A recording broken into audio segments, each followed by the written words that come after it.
I'm your host, Anthony Streams, and today we're going to be talking a lot of games. Guys, there's a lot of good stuff out right now, and a lot of that's going to be in our Game of the Year categories from the Game Awards. We're going to go through I don't think we're going to go through every category of the Game Awards, but we'll hit some highlights. We're also going to be talking about what I've been playing this week, and most importantly, I got my waffles. This is always a struggle to do. Maybe I should just back up. There we go. I tried to leave it all nice for y'all before I cut it up into a million little pieces, but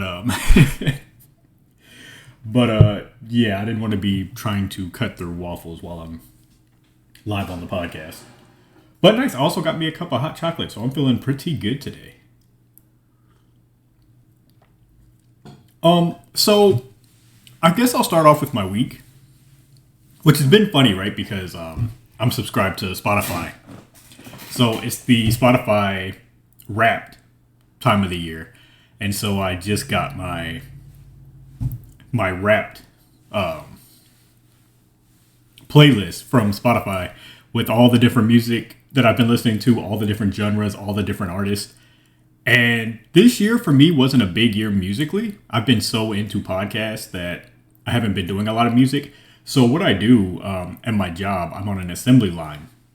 And for 8 hours, we just stand there and you do the same thing over and over and over, super repetitive. So I just listen to podcasts while I'm working. I've been there for 5 years now. Earlier in the year before I was listening to podcasts, I was doing a lot of music. And I've always been a big music head growing up. That's almost all I ever did was sports and music. So I just kind of got played out, after like 2 years on top of listening to everything you listened to as a child. I just got so tired of the same music that I was always listening to. And I started listening to wrestling podcasts. And from there went into some hip hop podcasts, some wrestling podcasts, some sports podcasts, and heavy gaming podcasts. So I don't listen to music near as much anymore as I used to when I was younger. Now that I'm an old man, I'm old and sucky. But I did get some music in according to Spotify, and I thought it was kind of funny because a large part of what I listen to isn't things that I would be listening to while I'm driving in my car or just like in my free time. It's stuff I listen to at work to help me get through the day. So let's do this. Let me look at my Wrapped. Let me see if I can find it. I should have had this ready. That's how professional I am. Yup. Okay. Did they get rid of... Okay, so I'm looking at the story right now that Spotify sent me of my 2022 Wrapped. Okay, let's see. Bring it up. Welcome to your Wrapped. I got it. Next slide. This year you ventured into the Rumbleverse. You explored 64 different genres. Look at you little astronaut. Okay, so the funny thing is, growing up, all I listened to is rap. But here we go. All right, so my top genres are rap, video game music, lo-fi beats, lo-fi BGM, and rock. I didn't realize rock was so low. Yo, what's going on, Meta? Welcome in. For me, I completely see rap being number one because anytime, I live in Texas. So anytime I travel anywhere to see family, we live fucking hours apart from each other, right? So I listen to rap on anywhere that I go, basically. In my free time, most of the time it's rap. So I can see that being number one. The video game stuff I listen to at work, which is why it's all those different music, video game genres are so high up on my Spotify Wrapped because when I'm at work, that's all I listen to because it helps me think about video games. It helps me think of content and it keeps me going. But I thought it was funny how it goes number one that you listen to is rap and then just a bunch of different video game playlists. What was my top songs? Let's see. From Sunrise, Sunset, you kept it. Poetic Confidence. Can you just give me my list of songs, please? I don't need all these inspirational quotes from you. Okay, let's see if this is it. All that listening added up. Here we go. This is going to be so embarrassing. In 2022, your total playtime was 28,870 minutes. That's really not that much. with one song. It was Love at First Listen. Let me see. Your top song was Out of Touch by Daryl Hall and John Oates. Okay, so I just found Daryl Hall and John Oates last year, and they have been they were my top songs last year too. I didn't realize I was still playing them that much. My number one, Out of Touch by Daryl Hall and John Oates. If You Still Believe from the Legend Dragoon playlist. Maneater by Daryl Hall. Off the Grid by Kanye West. Hall and Oates. Meadow, come on, Meadow. What you know about Hall and Oates? Who's your favorite rapper? My favorite rapper of all time is Tupac. Recently, like if I'm gonna pick somebody that I listen to a lot today, man, that one's harder. I really like Pusha T, and I really like Freddie Gibbs. I always go to Freddie Gibbs, Pusha T, and Benny the Butcher are like my three that I go to often. But yeah, all time it was always Tupac. My top artists were Kanye West. Don't crucify me, guys. The Legend of Dragoon, Sega Team, Daryl Hall and John Oates. Yeah, so I listen to a lot of Kanye, sadly. I don't know if I should even be announcing that on here. All right, Spotify, thanks for ruining that. What do you think? What do I think about Pusha T's album? I think every Pusha T album is a classic, dude. I love Pusha T's music. He's so good. I know, like, I can get where people feel like he raps about the same thing all the time, and I get it. But to me, it's kind of like, okay, God of War has put out 2 games, right? They're very similar, same thing.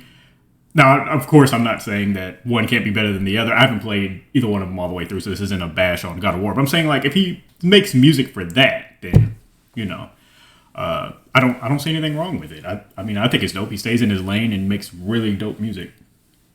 What's going on, Mickey? Welcome in. We're just talking about the Spotify rap playlist that we got. And I'm curious in the chat, who have y'all been listening to a lot? I don't know if y'all are on Spotify, so maybe you didn't get a Spotify rap. Some of y'all might be Team Apple Music. But even if you're Team Apple, I don't know if they do anything like that. But what have y'all been listening to? I'm curious. Okay, and like I said, we're going to be getting into my week. You listen to hella Kanye and hella Drake. Yeah, I listen to a hella Kanye. I've never really been a big Drake guy, ever. And I hate saying it because it comes off like a hater. I just never, I don't dislike him or really, his music's fine. If it's on, I'm just like, oh, okay, cool. This is dope. But it never really hit me like it did for others. I love the November 18th. I love that song. Now, of course, he's got some bangers that I love. God's Plan was cool. Is it called No Energy or Energy? What is that one called? I feel so old right now. I'm officially the old guy. I can't. Was it No Energy or Energy? I think it's just called Energy. But yeah, he's got some stuff that I'm really into. You're a huge fan, not gonna lie. He's just got that charisma and he's very versatile. Energy is, and I do agree. He's one of those people that. He's so big. In his music, you can play anywhere with anybody. You can roll with your friends and play it. You could be with a girl, or if you're a girl, you could be with a guy. Whatever your situation is. If you're in a car with somebody that you're feeling, you could play Drake. He's got music for any scenario that you're in, and I've always thought that was really dope about him. I could literally be riding with my mom and put on Drake, and it could be fine. Or I could be riding with just anybody. And you can play Drake, and most of the time he's got music that fits with any group of people you're with. You listen to Wayne, and a lot of Chicago rappers. Yeah, I kind of fell off of the Chicago rappers. There was maybe when G Herbo. The funny thing is, Meadows here in the chat, and the other day I seen him post something that had that Kill Shit by Lil Bibby and G Herbo. And I've listened to that song probably a million times since its release. I love that song. But there's been this little, maybe year or two where I was really into Chicago music. I was listening to, I think it's called Tony Montana. Is that Tony Montana mixtape by King Louie? I think he just goes by King L now. I was really into Lil Bibby. I thought Lil Bibby was super dope. Like, to me, lyrically, he was better than a lot of the Chicago rappers. And I know he ended up getting out of music and going to finish college. And then I think he started being a manager for Juice World and that kid Larray, I believe is his name. But yeah, I see he's still doing dope stuff. But he was my favorite lyrically out of all the Chicago rappers. Chief Keef was cool. Leroy. I'm probably still saying it wrong, but yeah, that's him. FBG Duck. I never got into FBG Duck. Not as in like I listened to him and thought he was bad. I just never heard a song from him. I never went and checked him out. But yeah, there was some. Oh my god, those were such fun moments. That was maybe a year or two after I got out of high school when all that was popping off. We used to have the mixtape apps, and we would just look through mixtapes. I remember before Kevin Gates was popular, we found like Kevin Gates mixtapes, the Lil Bibby mixtapes. It was just a random dude I just threw on, and we used to go outside. Like all our friends would get together, right? And we lived on we lived on MLK Street, and we would all just get together. And none of us had a car, so we would just walk to each other's apartments, right? But we would always let each other know whose apartment we were at. We would get there. I'm such an old head right now. I hate this. And we would just sit on the bench and just talk music and just like, oh no, this was dope. This was dope. I've been listening to this. I remember one day we had the biggest argument about A$AP Rocky and Kendrick Lamar about who was better. I mean, I thought it was going to end up in throwing hands. We were just like, we were calling people, yo, this person said this person said that. It was insane. But look at this. This is a gaming podcast, and y'all got me going on hip hop. Maybe we need to start a hip hop podcast. Maybe that needs to happen. All right. Well, let's get into. Let me get a piece of my waffle here. I'm starving. We'll get into my week of gaming.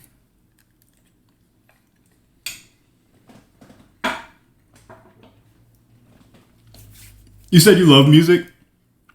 Me too, man. I wish I loved it as much as I used to. It's just the older I got, the less time I have to listen to it.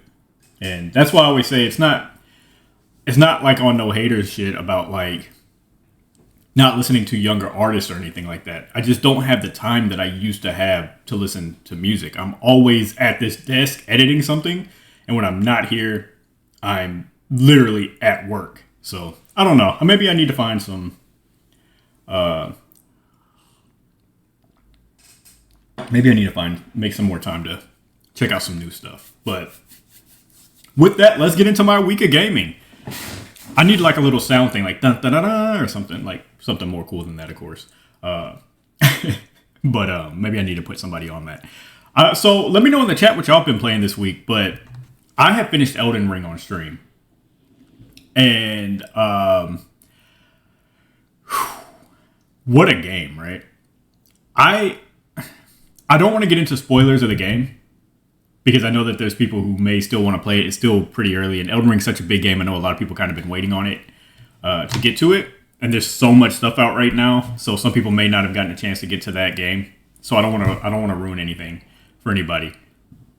But I will say, very, very small. This is not a spoiler at all. But if you're like me, sometimes you don't even want to see the trailer because you want to be completely surprised. So if you don't want to know something about the end, that's not a big spoiler at all. It doesn't give away anything. It's not about the boss fight. It's not about any of that. But if you're just like, yeah, I don't want to hear anything at all, you may want to just like turn the stream down for just a second. So I'm going to be saying this in 5, 4, 3, 2, 1. Okay, so the ones who have played or watched my stream know that there are multiple endings. And I got the one. Meadow, you finished the game, right? I got the one ending that you don't get the throne. The one. Do you know how mad I am of how hard I worked for that and didn't get the throne at the end of it? I'm going to play it again because I want the other one. Meadow's been playing Modern Warfare 2. Oh my god. So yesterday, we'll get back to Elden Ring, but yesterday I was going through TikTok about the, is it proximity chat? I've been just watching TikTok videos of proximity chat. It is the funniest shit on the planet.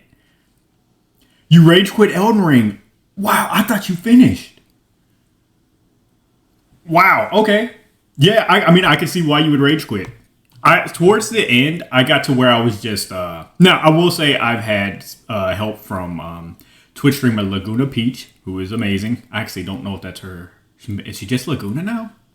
Anyway, she helped me through most of the game, so I've always had her to have towards some of the boss fights. Some of them I did on my own, but I always had her kind of as a backup.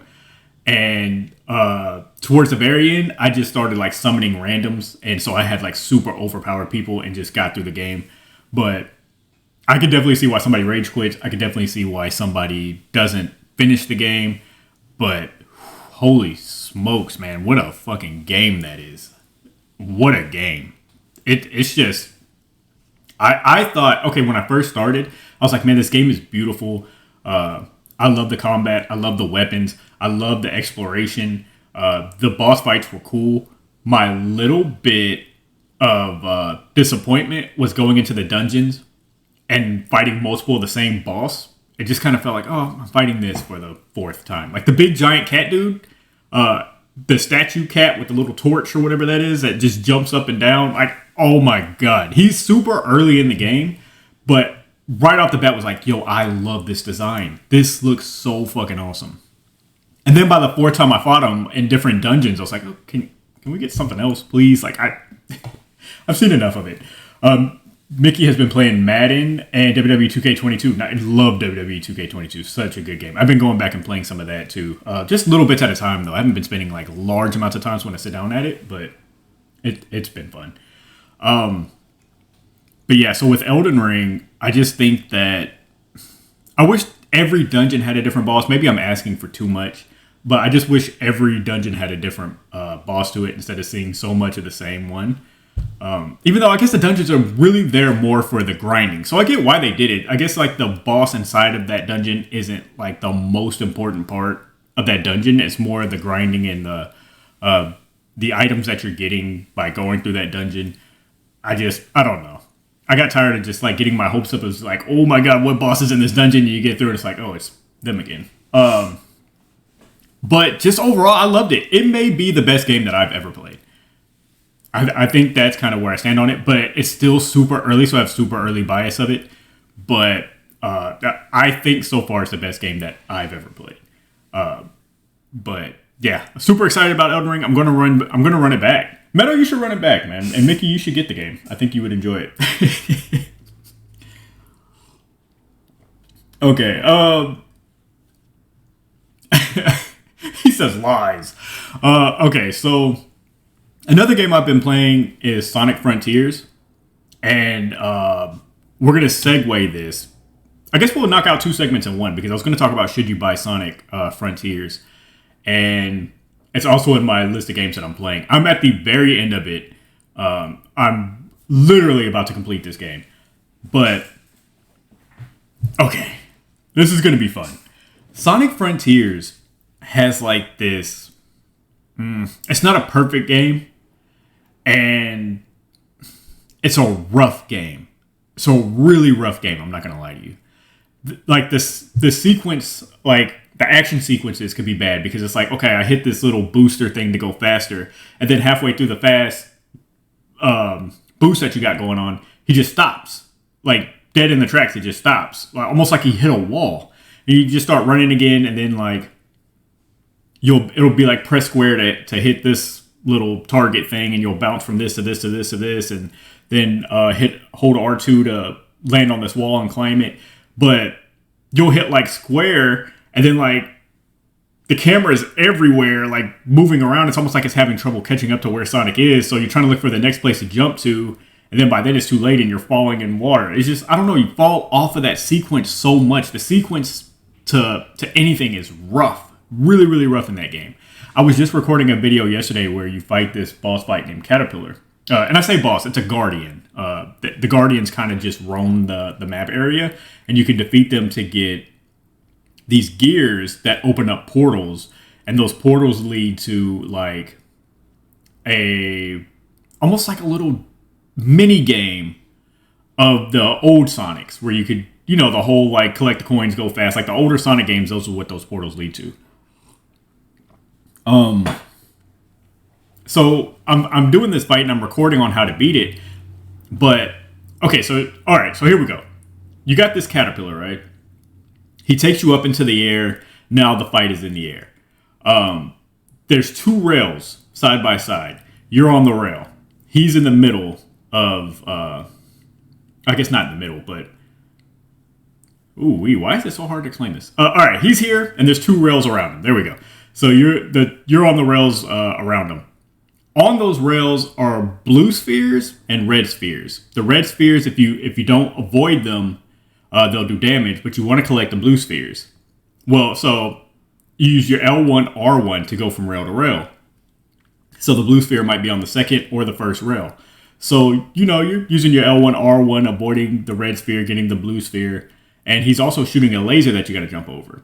Well, after the first time that you do it, you'll get the blue spheres and it leads to a chance to attack him. So you'll go to the ground and you'll attack the caterpillar. So once you've done, if you don't kill him automatically, which means you would need to be overpowered, you're going to get another thing of rails again, and you're going to do that whole sequence again. And then you'll keep doing that until his health is all the way gone. But the more that you get into that sequence, the harder it gets. So the next round, the blue is going to be up in the air and you have to jump to grab it.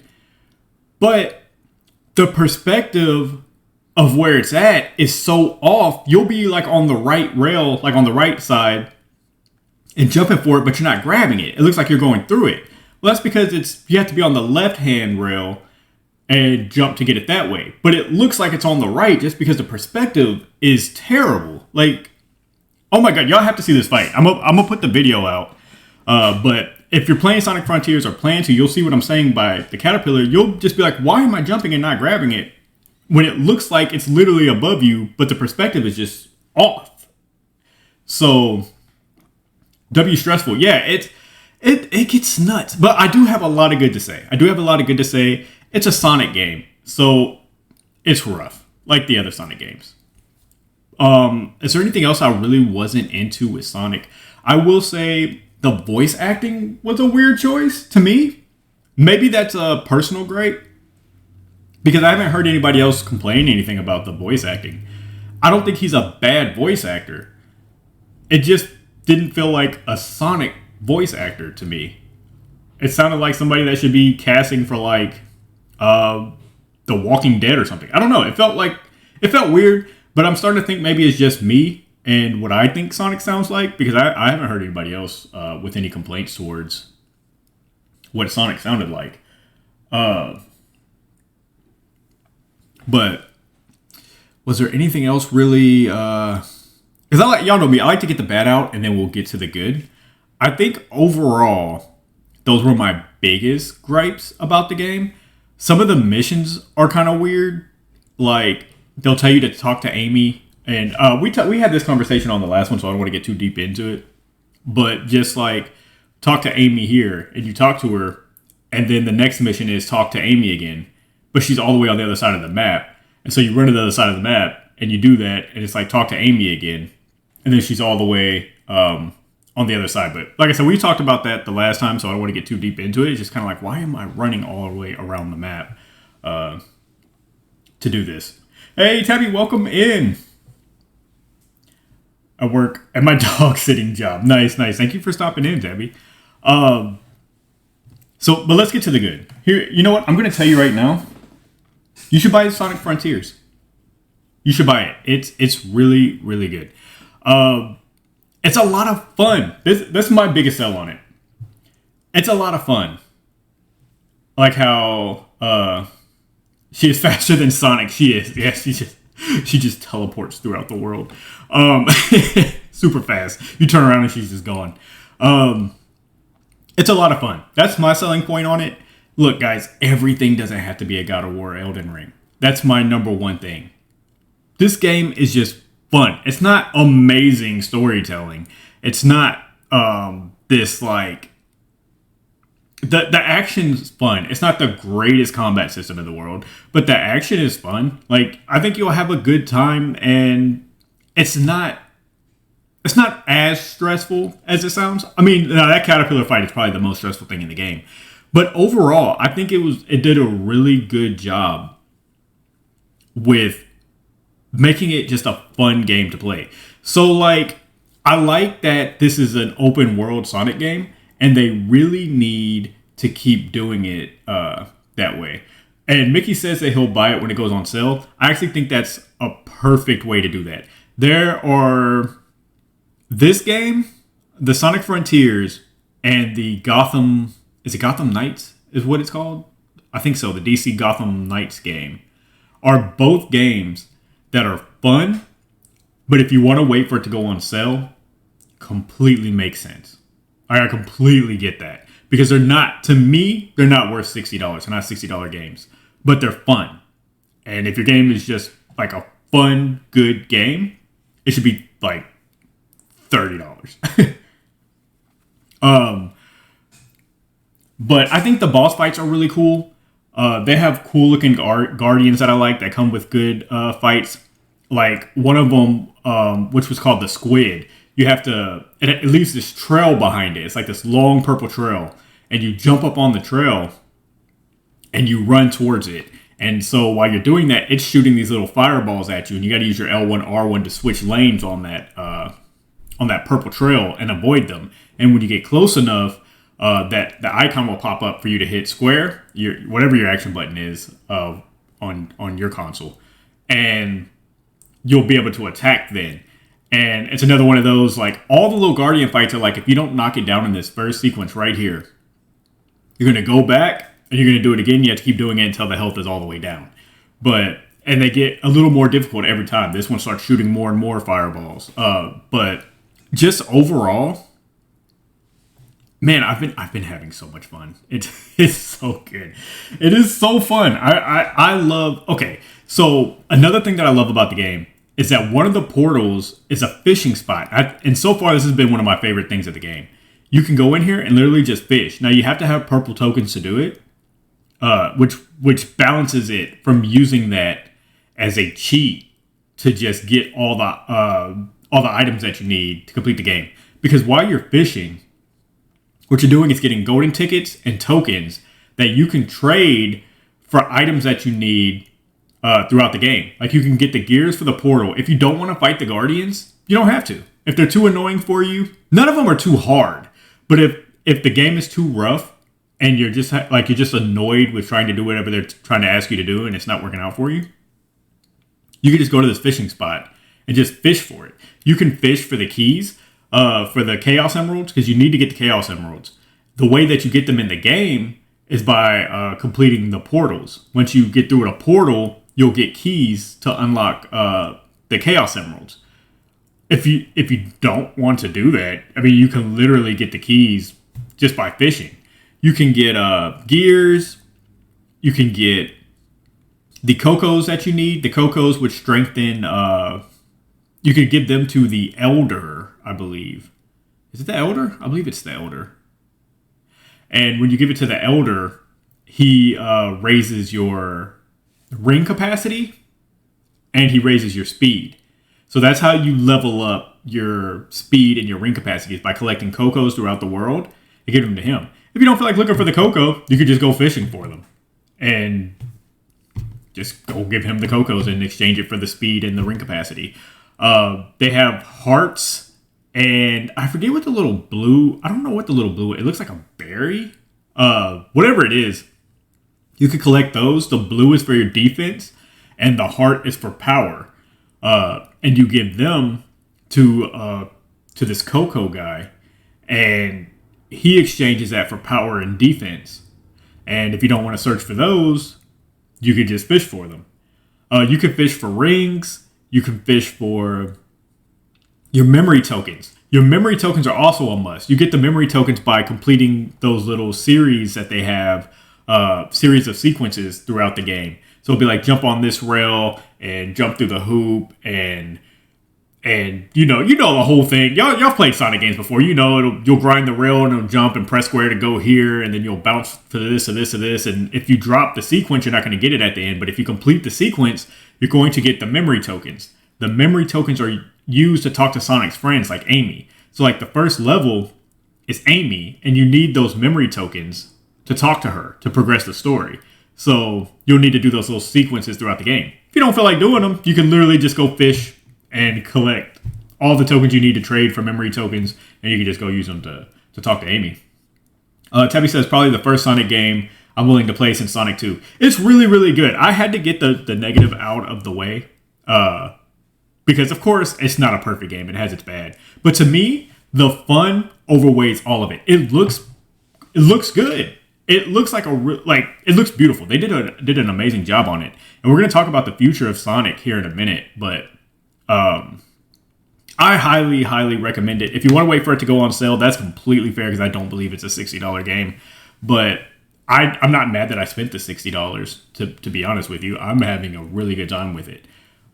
It's easier for me to spend $60 on a game that I'm having fun with compared to this spending $60 on a huge game that's supposed to be amazing and I'm just bored. Which we'll get into that game later. I promise this is not going to be a podcast of shitting on God of War tonight. I promise. But yeah, so I will say that I've had an issue with the third area of the map when it goes 2D heavy. So there will be a situation where you're walking in 3D, but you get to one of those sequences, right? The sequence that we're talking about to get to a memory token. I don't really care about the sequences. I'll do them sometimes, but some other times I'm just like, I don't want to do all of these to get these memory tokens. I'd rather just fish for the memory tokens. But you'll be walking and trying to avoid them, but as soon as you get near it, the camera automatically goes 2D. And it's like, no, we want you to do this. I'm like, I don't want to do it. So you're trying to walk away from it, and it's like the camera is still like, yeah, but look at this. Like, I want you to look at this. And I'm just like, I see it. I don't want to do it. Can you please just move the camera back so I can see where I'm going? Because you can't see what direction you're even going in. Like, you can't see anything because there's still, like, it's almost like the camera is trying to tug you back to this. And I'm just like, I know it's at the end of that. It's a memory token. It's not like I'm missing an important boss fight or an important part of the story. I don't want to do it. And that is very strong in the third area of this game. Like, the third map area of this game. It is heavy. Like, extremely heavy 2D. And I was not into it at all. Outside of that map, I thought the rest of them were great. I also feel like the game, sometimes you'll fall into the trap of like accidentally running into that booster. And once you hit that booster, it's it. They've already got you in the sequence. And you're just like, I don't want to do this sequence. But you're already there. So you're trying to get out of it. And it's just, that part of it, I think, can get a little annoying too. But just overall, Sonic says, skip what? Yeah, motherfucker, do this fucking sequence that we put here.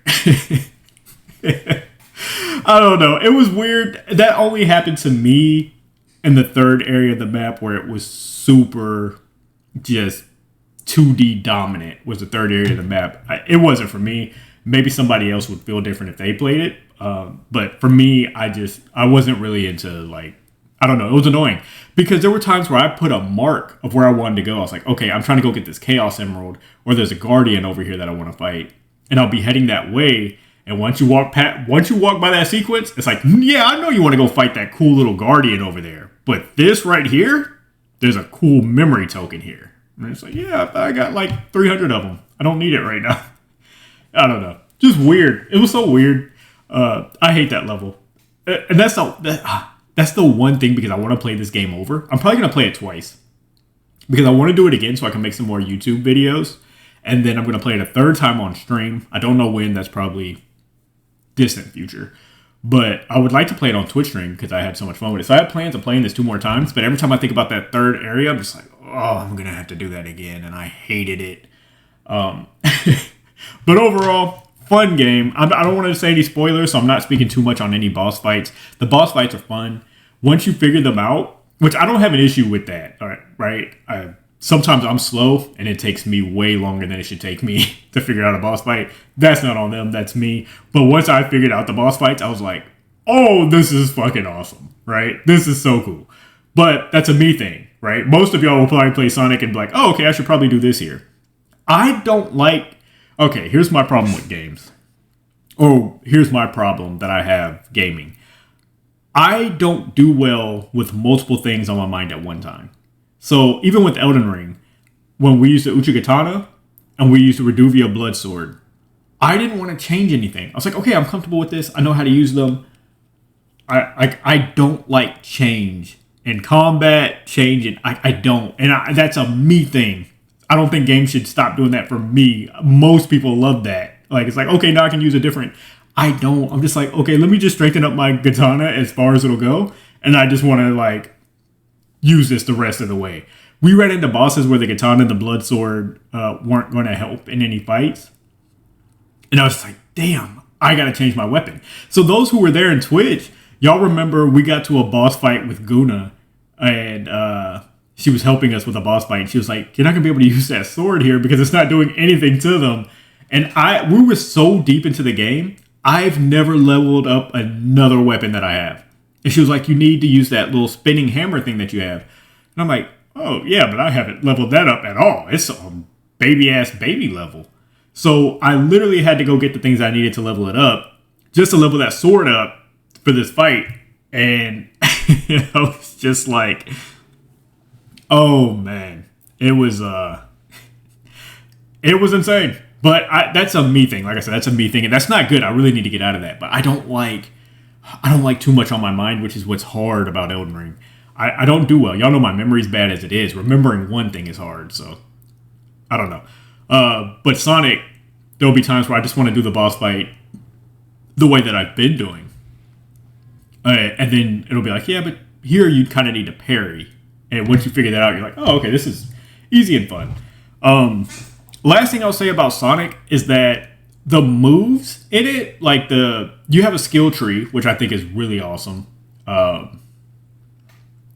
But the moves that you get from it, the Cyclone to me is the coolest. It's like you can use the Cyclone to attack, but you also use it to farm throughout the area. So when you use the Cyclone, he just does like this super quick spin thing in a circle, and whatever is in the middle of that circle that he's spinning around, it'll either attack if it's an enemy, or if it's just an empty space, you can farm things. So it may be rings that pop up. You can literally Cyclone all over the map and you'll get something. Most of the time it's rings unless you're in a really good area. But things will just kind of pop up out of the ground that you'll get. So you can farm that way too. You can literally Cyclone anywhere you want on this map.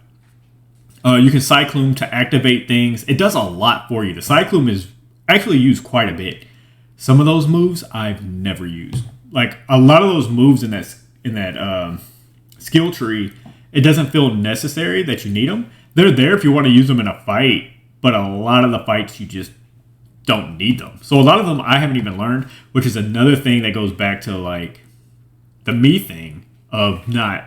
I like the Cyclone. I like using it. And there's another one that almost feels like almost like a Dragon Ball Z move, but he's just constantly shooting out these blue attack balls, I guess. And I like using that because he shoots out so many. So I use that quite a bit too. So I haven't used a lot of the moves in the skill tree, but it feels like the game doesn't force you to use them.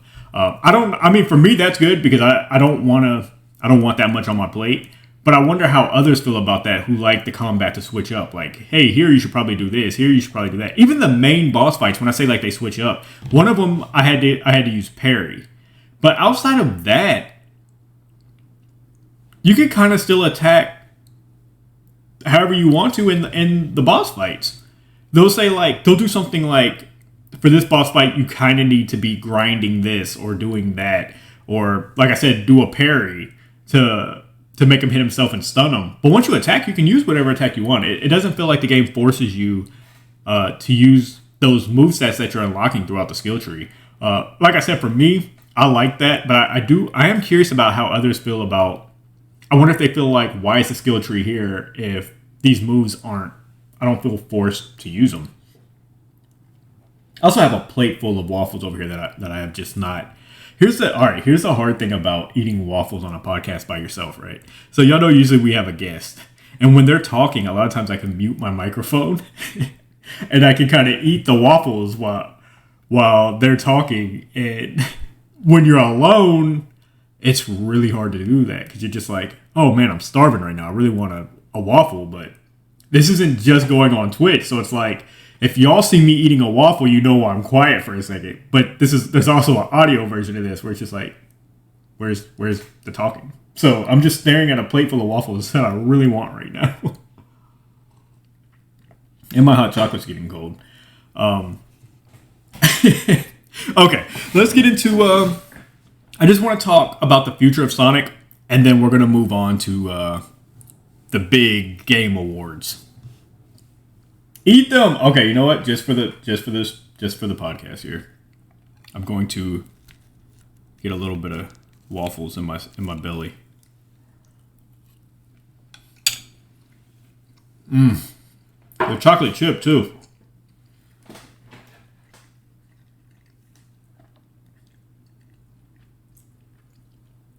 Oh my god, they're amazing. I'm also being super unprofessional and checking my phone for a second. Okay. Sorry about that. A friend is sick with the vid right now, and he messaged me, and I was making sure it was good. I get nervous anytime he messages me. He's just laughing at something that I posted. I'm just like, oh, what is it? What's wrong? Okay. Here's the thing about the future of Sonic. I think they need to keep what you're doing and just improve on it. It's good. And just like Tabby was saying earlier about this being the first Sonic game that she's thinking about buying for the first time in a while, I highly recommend it. I think it's really good. I think y'all will love it. And I think they did a lot of things right. And I think they just need to stick with this game plan and go forward with this and just improve on the little things. Like I said about the sequences, about like you hit this booster and you're running and then it just comes to a solid stop like you hit a wall. Just those little things like that. It doesn't have to be a perfect game.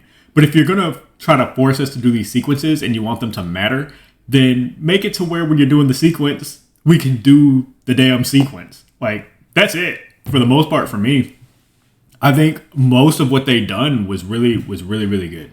But the reason I want to talk about the future is because the developer came out and they said that they want to improve the game on what people are complaining about. They say they hear the complaints and they want to work on that. And the fact that they came out and said that, I think is dope.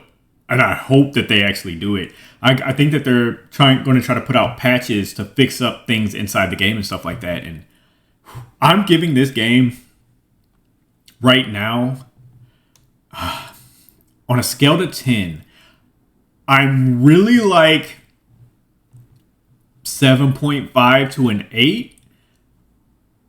But I'm really leaning towards the 8. You know what? I'm going to give them the 8. I'm going to say an 8 out of 10.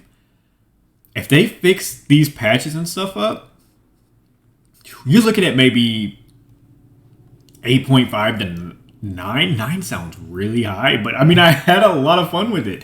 You know what? I'll stand on it. I would say 8.5 to 9 if they could fix these patches and stuff in this game. I think it could be really good. And I think if they stick with this Sonic Frontiers 2, if that's what they're going to go with, it could be a hell of a game. I think they're really onto something, and I don't know. I hope people play it. I hope people go get it because it's worth it. I know that Sonic, the name Sonic right now carries bad weight, and that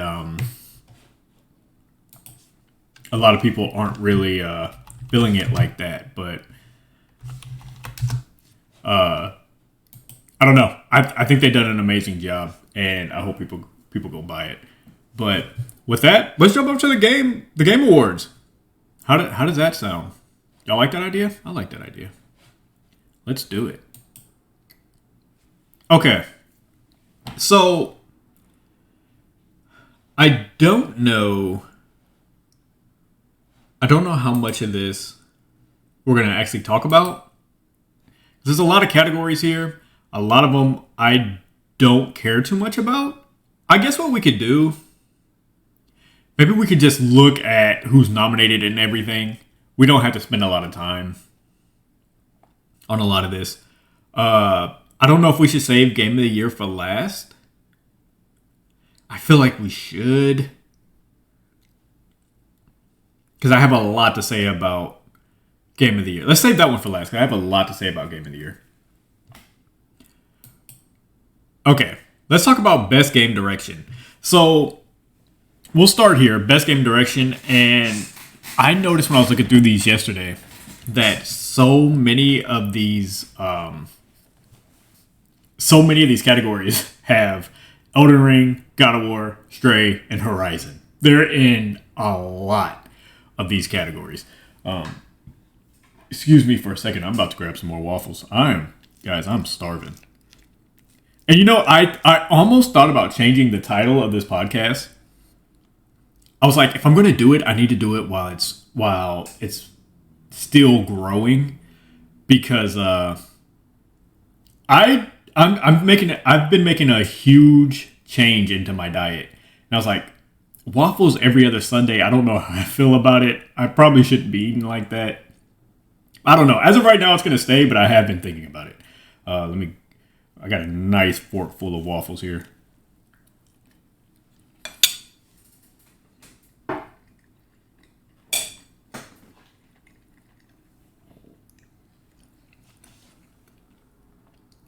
Oh yeah, they hit the spot. Okay. Best Game Direction. We have Elden Ring, God of War, Horizon, Immortality, and Stray. So, I've played and beat Stray, played and beat Elden Ring. I've watched a little bit of God of War, and I've not played Horizon Forbidden West. I'm still on the first one. And the first one was a lot of fun. I have not got to finish that game yet, though. Welcome in, Chibi Gaming and Coffee. No, this is hot chocolate, and I have waffles here to the side of me. I don't know. Like I said, Immortality, I haven't even heard of this. I had to look it up. It's a movie that that you control what happens in. Let me see. Let me look at my notes here. We have I should change the name to Gaming and Coffee. You know what? It's I don't think that's a bad idea at all, actually. Excuse me while I just make a bunch of noise on my desk here. Okay, so Immortality is a movie interactive game. And I don't know if it's innovating, which is why I didn't want to spend a lot of time on Immortality, because I haven't played it and I have not watched it all the way through. So I don't want to judge on something. I hate doing that. I don't want to judge on something that I haven't played or watched. Am I biased? Y'all let me know in the chat if I'm biased.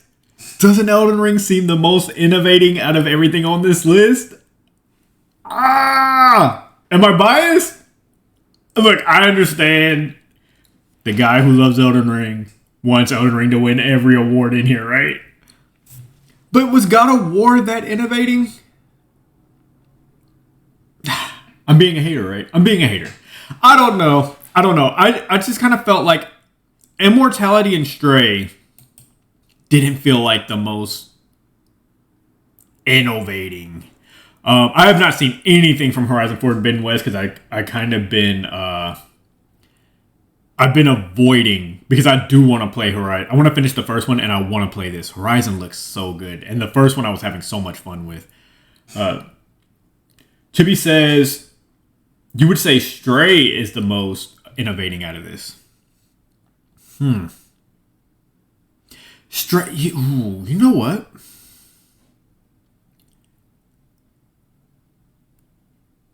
I'm not mad at that. I'm not mad at that at all, actually.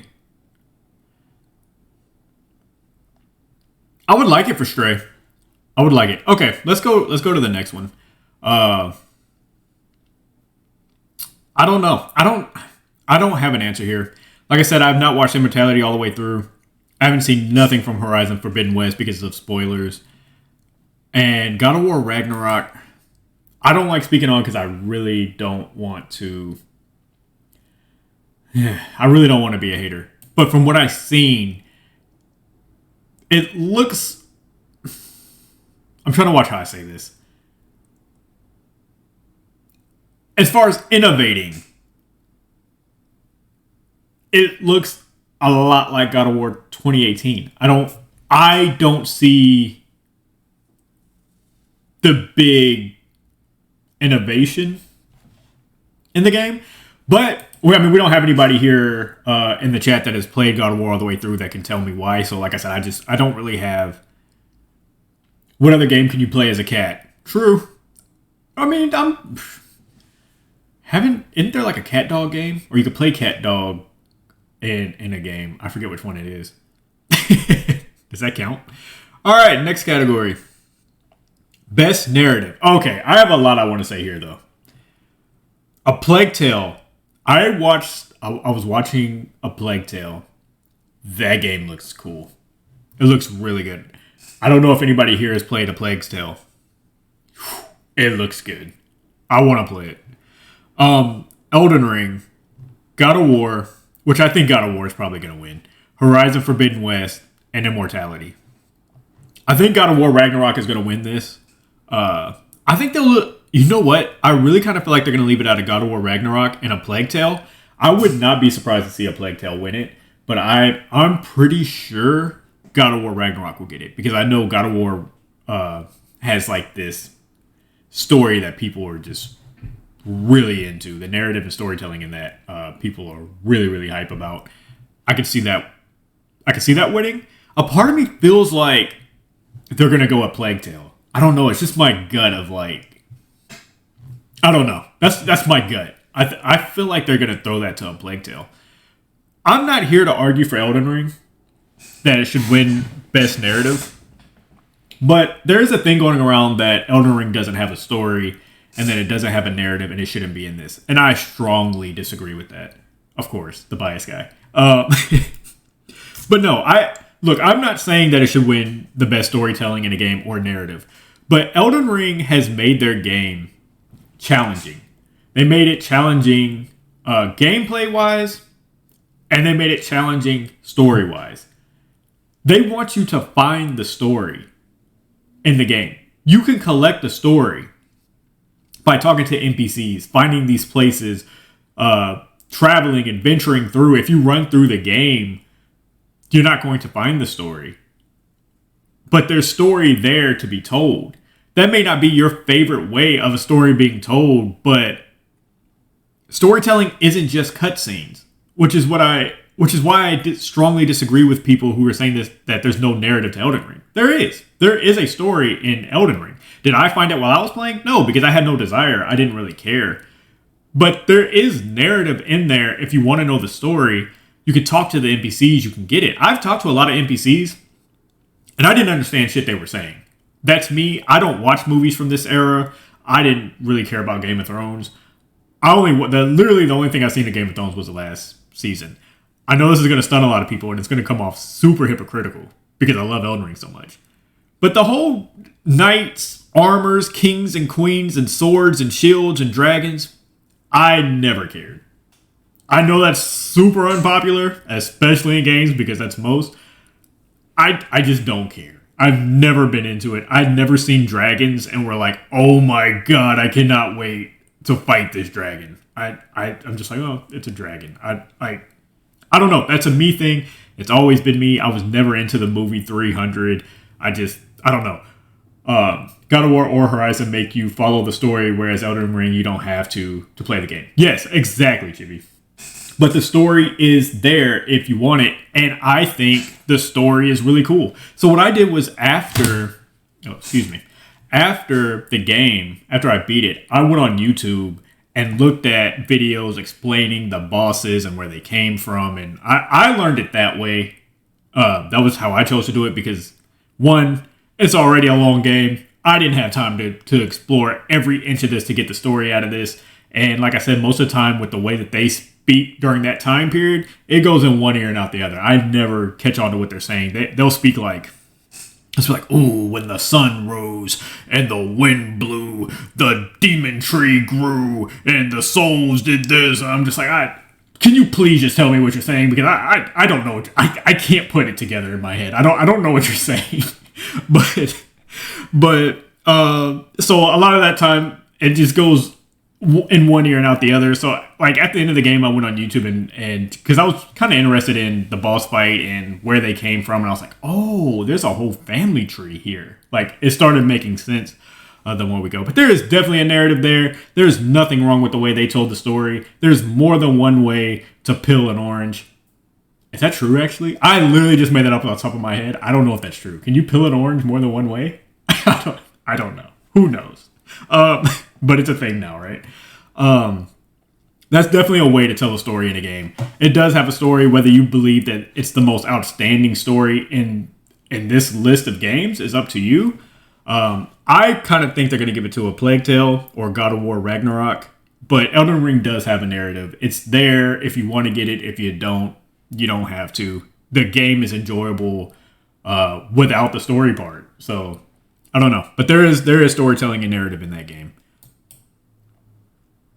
Best art direction. This had me kind of curious. I looked at Scorn. Scorn felt a lot like Doom.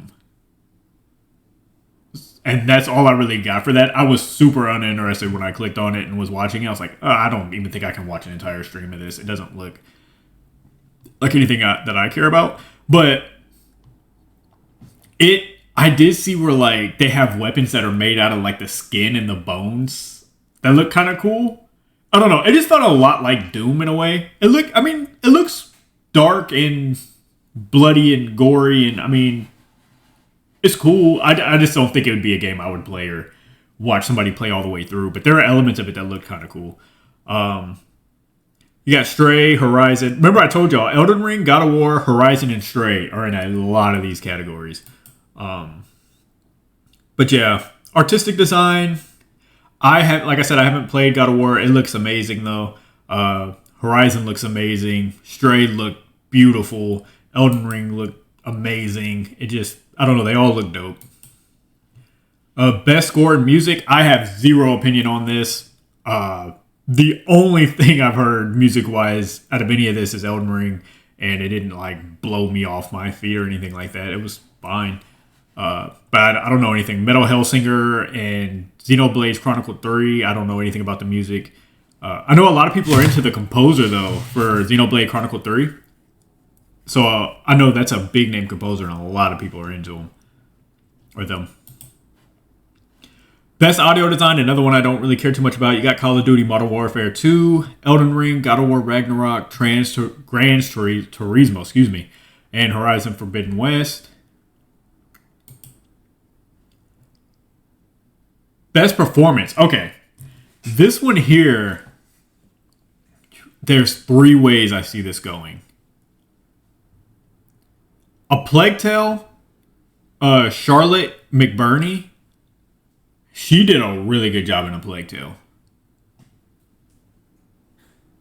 Christopher Judge, I think he plays, I was going to say Thanos. What is his name? Kratos? Kratos, right? He plays Kratos in God of War. And then Sonny, is it Sonny Soljic? I hope I didn't mispronounce that. Plays Arteus. There we go, Arteus. I can see it. Man, I don't know. Charlotte McBurney did an amazing job. It's another one I think it'll be out of her or God of War. Which one of those they give it to out of Arteus or Kratos? I don't know. I'm really pulling for Charlotte McBurney, though. I thought she did an amazing job in A Plague Tale, which I really need to play that game.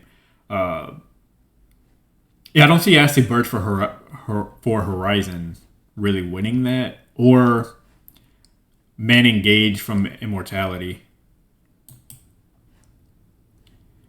Games for Impact. A Memoir Blue, As Dusk Falls, Citizen Sleeper, Endling, Extinction is Forever, Hindsight, I Was a Teenage.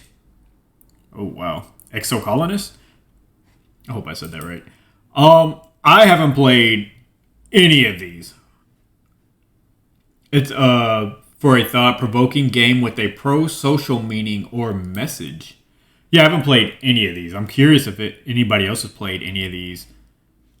But yeah, I haven't played any of this, so I have no opinion on this whatsoever. I haven't played any of these. The guy on the front of As Dusk Falls looks like an actor. I can't think of who he's reminding me of. There's an actor that he looks like. Excuse me. But we'll jump to next category. A best ongoing series. Okay.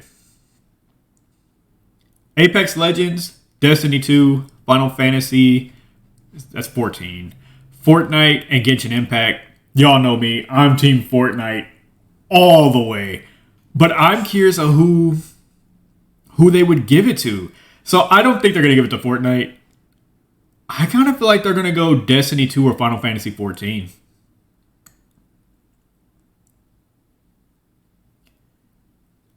And then maybe Apex is in that group. I feel like Fortnite and Genshin Impact are going to kind of be out of it. Fortnite's the most popular, but I don't know if they're going to give it to that. Final Fantasy got that in your opinion? That's really where I think they're going to go with that is Final Fantasy. Final Fantasy might be the actual best in this lineup. Destiny 2 is very popular. I mean, for the most part, all of these are. But I'm kind of with Beto on Final Fantasy.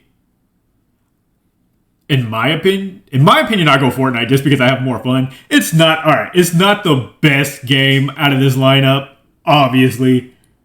But damn it, I'm having the most fun in that game. So I would give it to Fortnite off of that. But ongoing content that evolves the player experience over time. Off of that definition, though, ongoing content that evolves the player experience over time. Has Fortnite evolved player experience? Off of that definition, I'm really kind of co-signing what Meadows is saying about Final Fantasy.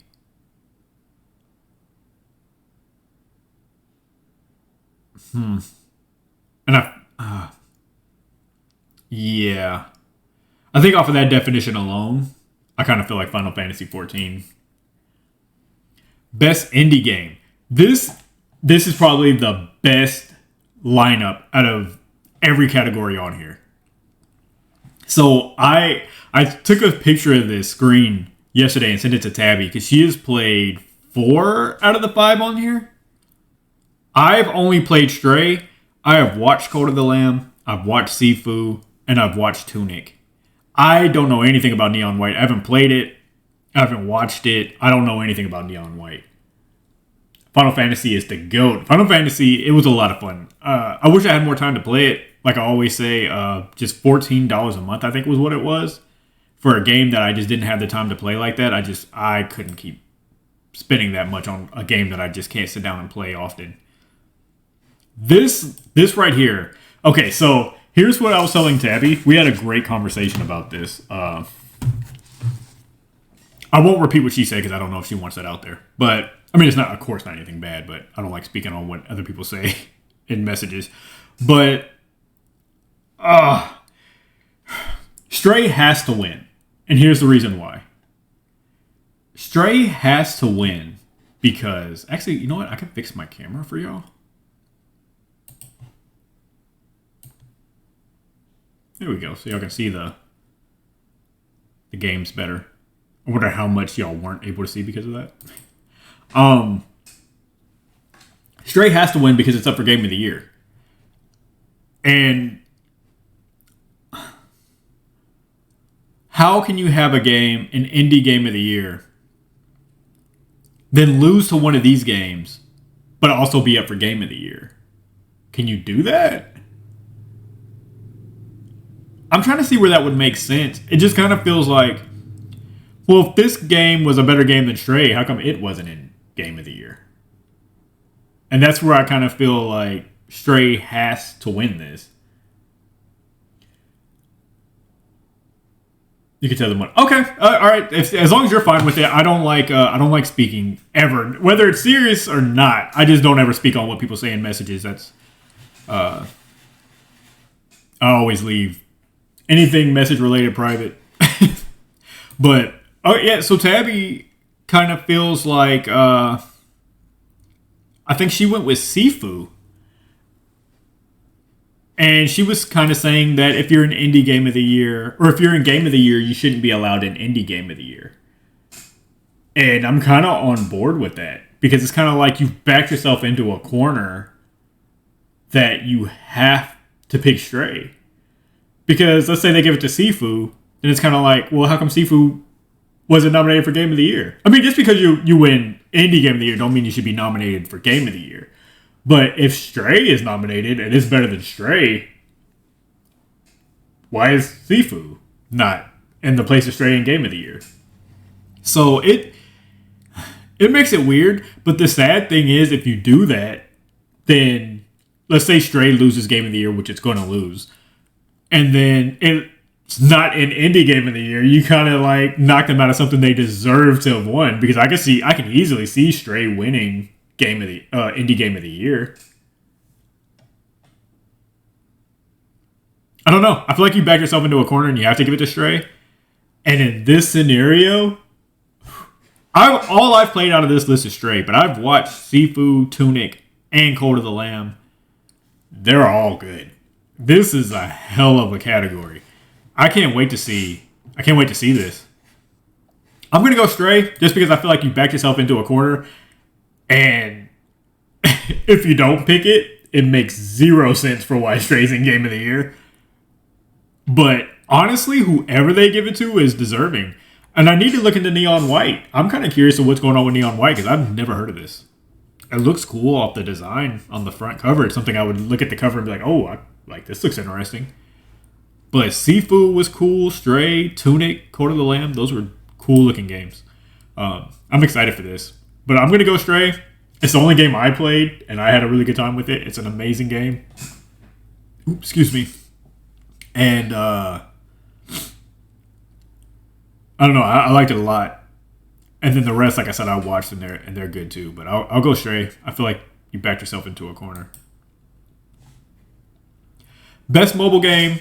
I have zero opinion. I don't play mobile games at all. I'm curious, does anybody in the chat play mobile games?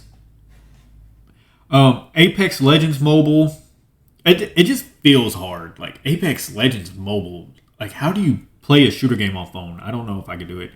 Diablo Immortal,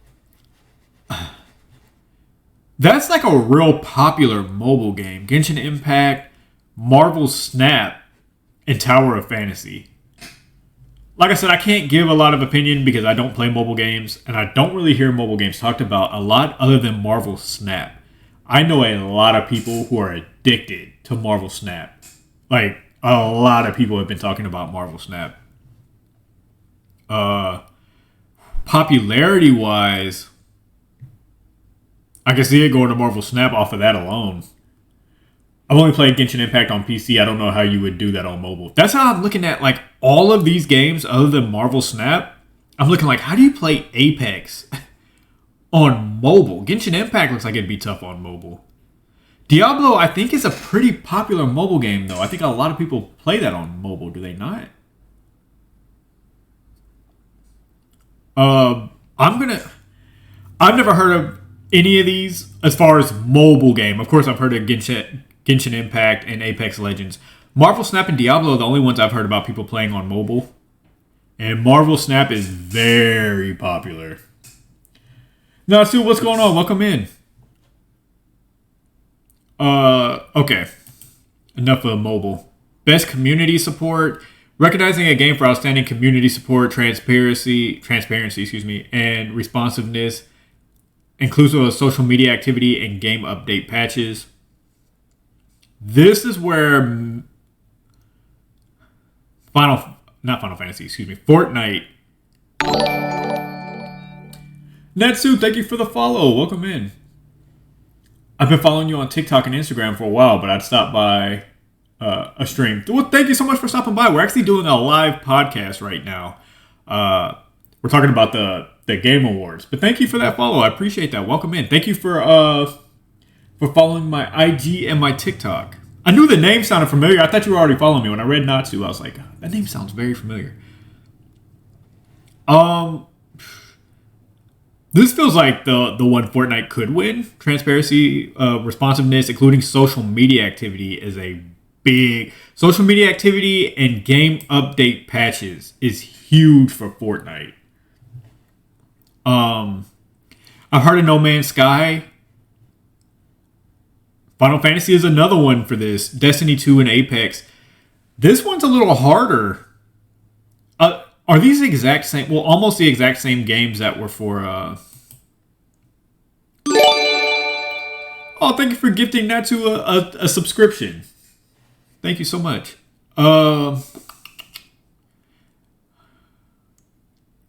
Man, I don't know. This is a tough one as far as social media and transparency and responsiveness and Apex, Destiny, Final Fantasy, and Fortnite all kind of had that. I don't know enough about No Man's Sky. I don't really see a lot about it, which makes me question whether that should win or not. But the first four, that's another tough one. Innovation in accessibility, A Dust Falls, God of War, Return to Monkey Island, The Last of Us Part 1, and The Quarry. I don't really have a lot to add to this. Let's see. Recognizing software and or hardware that is pushing the medium forward by adding features, technology, and content to help games we played and enjoy. Yeah, I just haven't played any of these, so I don't really have an opinion at all. The Last of Us is on my list of games I need to play. The Quarry is on my list of things I need to play, and God of War is on the list of things I need to play. I've heard of Return to Monkey Island. I haven't seen anything on it, so I don't really know whether I want to play that or not. And I don't know anything about As Dust Falls. I don't know if chat has an opinion on innovation in accessibility, but I don't know. I don't have anything for this. I have not played any of those games yet. Best VR and AR. For the best game experience, playable in virtual or augmented reality, irrespective of platform. Yeah, I don't know. I don't play virtual reality. I will say all my friends want to play. All my friends want to play Among Us. They're really into the virtual reality Among Us. I don't know anything about virtual reality. I don't dab in that world yet. I thought you said you'd never play another horror game. Well, The Quarry doesn't look that bad. Everybody's telling me. Well, everybody told me Until Dawn wasn't that bad either, and they lied. So that's all people do to me is just lie. But The Quarry didn't look like unplayably scary. Best action game. You've been seeing a lot of Among Us gameplay virtual VR wise. Yeah, me too. For Among Us on Twitter and social media and stuff, that's all anybody's talking about when it comes to VR. Especially out of that list of games, a lot of those I've never heard of. But the Among Us, my friends have been messaging me like, "Yo, we got to get VR sets and play Among Us." And I'm just like, I'm not a big VR guy. Okay, so best action game in the action genre, focused primarily on combat. Bayonetta 3, Call of Duty Modern Warfare 2, Neon White, Sifu, Teenage Mutant Ninja Turtles. Okay, so I don't know anything about the Bayonetta. Isn't that like a Nintendo Switch only? And I don't have a Nintendo, so I've never played any of the Bayonettas. Call of Duty, I'm not a big Call of Duty guy. Like I said, Neon White I have not heard of. Sifu, combat-wise, that was cool. Teenage Mutant Ninja Turtles, I have avoided watching because I want to play it. So I have not played it or seen it. It's on my list of games I really, really want to play, and I've been avoiding spoilers, which is weird because, I mean, it's a Ninja Turtle game. It's not that crazy. I'm just weird like that.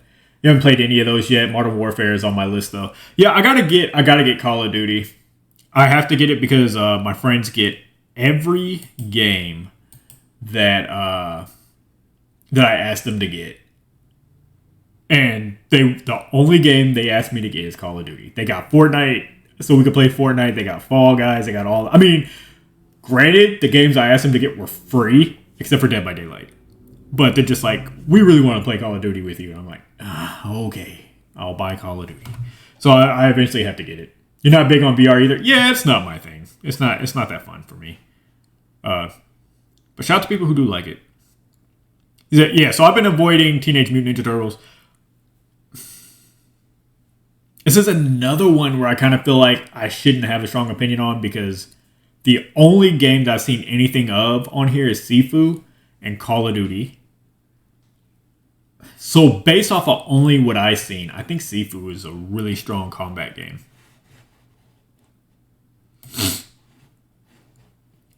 Best action adventure.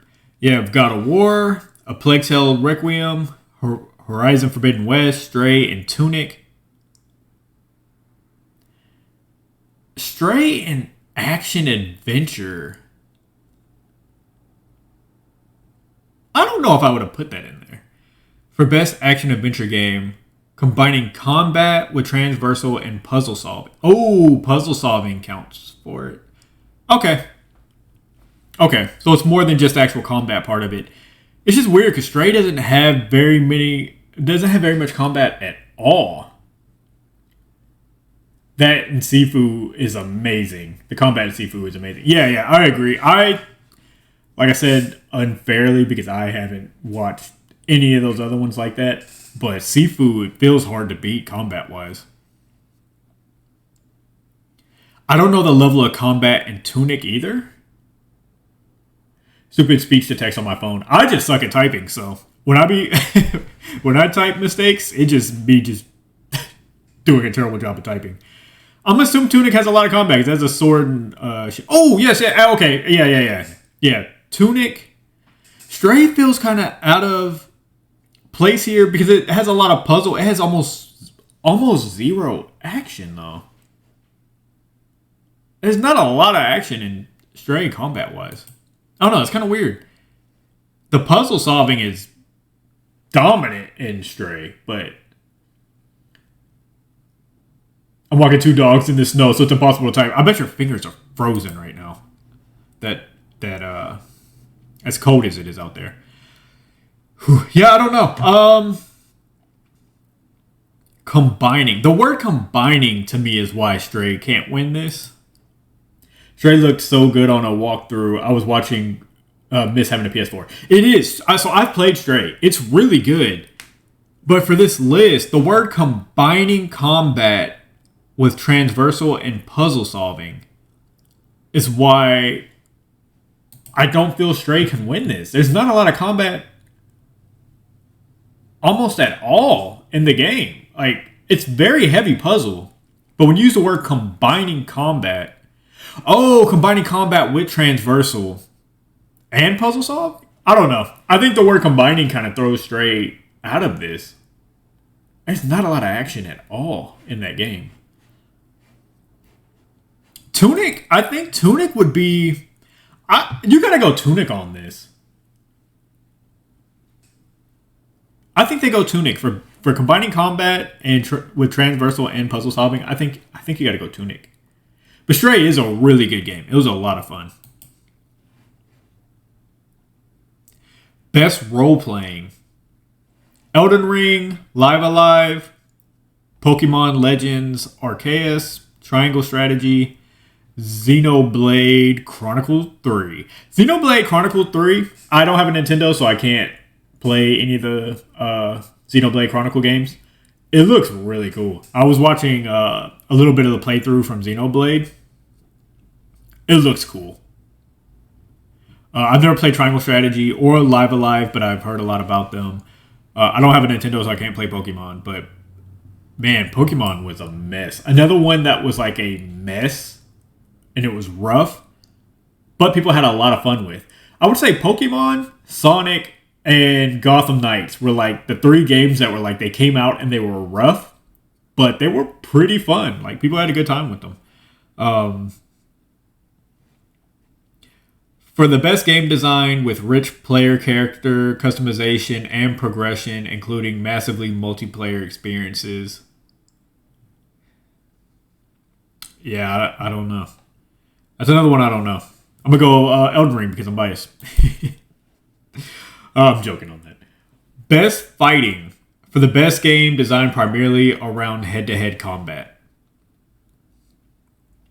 So I heard people had an issue with Sifu being in here because people said Sifu's not a fighting game, that it's an action game with fighting elements in it.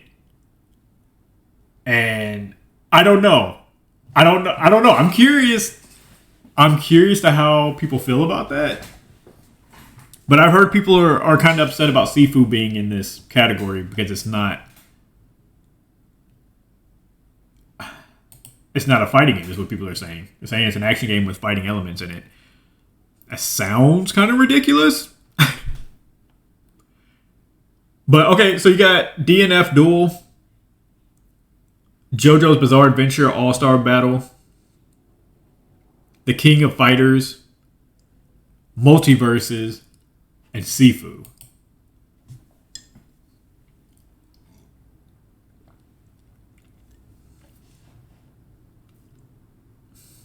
Head-to-head combat. I wonder if primarily around head-to-head combat, if that maybe takes... I don't know. Sifu is obviously the better game out of everything up here. I'm trying to see how they're defining best game design primarily around head-to-head combat.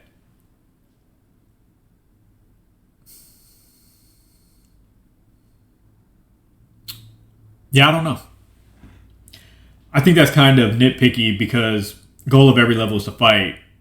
What are you eating? Just ice?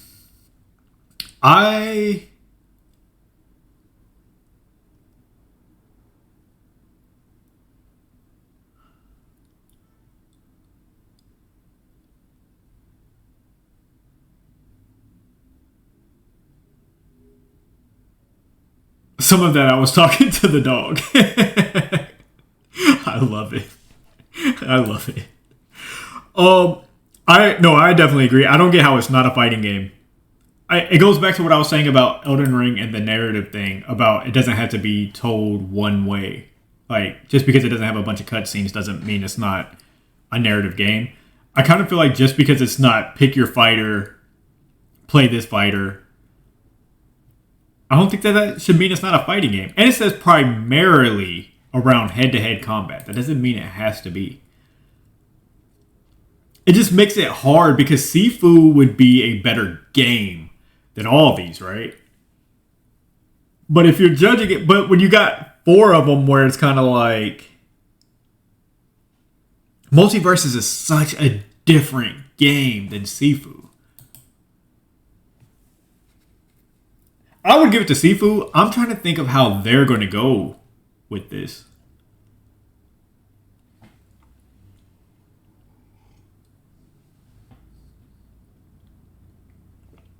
I don't know. That's a weird. That's a weird one. I'll go Sifu. For the best game appropriate. Oh, best family. Best family game. For the best game appropriate for family play, irrespective of genre or platform. You got Kirby and the Forgotten Land, Lego Star Wars The Skywalker Saga, Mario plus Rabbids Sparks of Hope, Nintendo Switch Sports, and Splatoon 3. The funny thing is, are all these on Nintendo? Mario Rabbids would only be on Nintendo, right? Nintendo Switch Sports, Splatoon. I think everything here other than Lego Star Wars is a Nintendo game, which is fitting because Nintendo is more family oriented. I don't know. I don't have a Nintendo, so I haven't played any of these. But, I mean, does anything get more family than Nintendo Switch Sports? I mean, that feels like the most family thing you could do. I know a lot of people really like that Kirby game. I'm kind of surprised Kirby wasn't nominated for more than this. The Kirby game got pretty good reviews. Best sim strategy, best game focused on real-time or turn-based simulation or strategy gameplay. I don't know, a category I don't really care too much about. But they have Dune, Mario Rabbids, Total Warhammer 3, Two Point Compass, or Campus, and Victoria 3. I don't know anything about any of this. We'll move on. Best Sports Racing Game.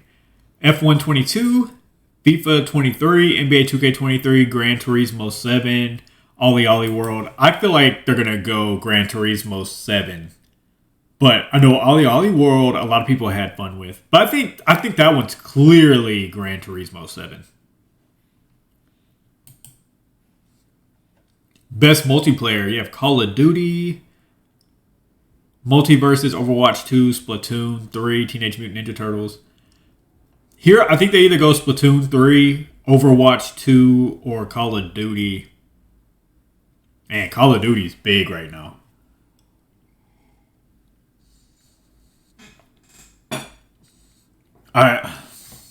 Splatoon. I think they're gonna narrow it down to Splatoon 3 or Call of Duty.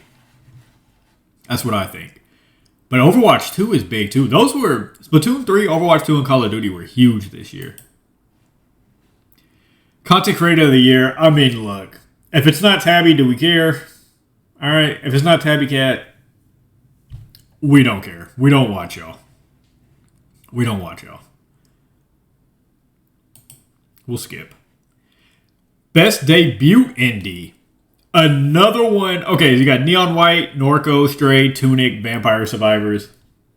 Another one that's kind of like, you kind of have to give it to Stray because you put Stray in Game of the Year. But man, for a debut, Tunic and Stray. It's going to be out of those two. I know people were really into Vampire Survivors too. But Tunic and Stray, I think it's going to be out of those. I just don't see how you can not give it to Stray if they're in Game of the Year. Best adaptation, recognizing outstanding creative work that faithfully and authentically adapts a video game to another entertainment media. Oh, okay. Arcane League of Legends is my pick, hands down. That series was... If I had to rate it out of 10, I'd give it 100. 100 out of 10. It is amazing.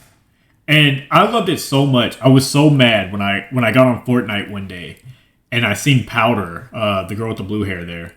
Somebody had Powder in Fortnite, and I did not know that they put that character on Fortnite. And I would have spent my last on that. I was so upset that I didn't get to that. I didn't even know it was in the store. But yeah, for me, Arcane League of Legends, hands down.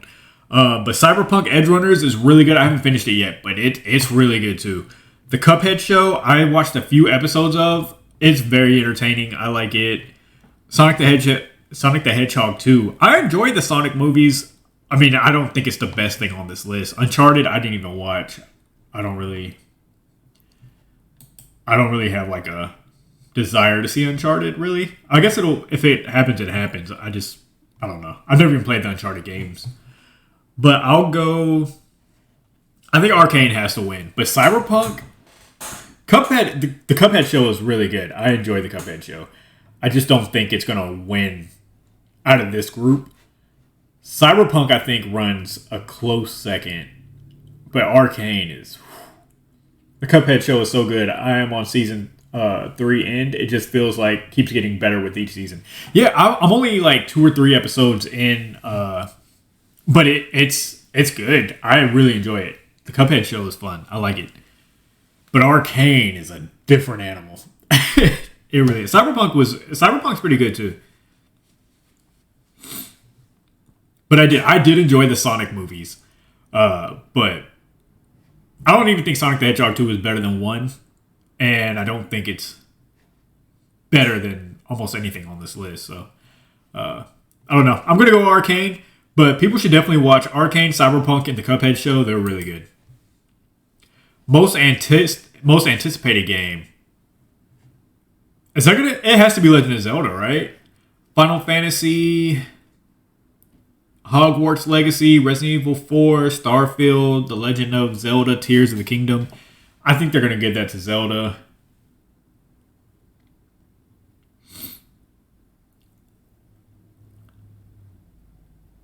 I think Hogwarts Legacy has so much. It has a lot that's coming with it. And I don't think that. There's a lot of people who are not excited about Hogwarts Legacy for good reasons. I think I can't see that winning just because right now it's kind of like, the unfortunate thing is, the unfortunate thing about the comments made by that doofus is that it sucks for the people who are putting hard work into the game, because now it's coming out kind of like sliding down a hill full of nails. And it's just kind of like, we're here. I don't know. It looks amazing. I don't know. I think I'm going to play it. But I don't know. It's weird, and I think that reason alone is why it won't win. And I think that's unfortunate for the team that didn't have anything to do with that woman's comments, which is it's sad for them because I'm sure they're busting their ass off to get a good game out there. That I don't know. It's weird, but I can't really see Hogwarts winning this. I think it would be out of Resident Evil 4, maybe Resident Evil 4? Starfield? I know there's a lot of people excited about Starfield, but I don't know. I think they go Legend of Zelda, Tears of the Kingdom. I think that's an obvious, right? I can't really see any. I don't know. I think they go Legend of Zelda, Tears of the Kingdom. I feel like that's the obvious one. But for me, I'm kind of excited to see Resident Evil 4 remake, especially since I'm going to be redoing all the Resident Evils. If it gets here in time before I get to 4, I may just do the remake. I don't know. I'm kind of more excited about Resident Evil 4 on this list, but I kind of think Legend of Zelda is going to win that. I don't have a Nintendo, so I can't play that. Best esports game: Counter-Strike, Global Offensive, Dota 2, League of Legends, Rocket League, Valorant, esports game. For the game that has delivered the best overall esports experience to players, inclusive of tournaments, community support, and content updates, irrespective of genre or platform. I don't know. I don't really have an opinion on none of this. I don't play esports games. Best esports athlete, definitely don't care about that. Don't care about esports teams, respectfully to all these people. Coach, don't care, respectfully to all these people. Best esports event. Okay, that's it. So we're gonna go to game of the year. Game of the year then is the final one. Big talk. Game of the year: A Plague Tale, Elden Ring, God of War, Horizon Forbidden West, Stray, Xenoblade Chronicles 3. Right off the bat,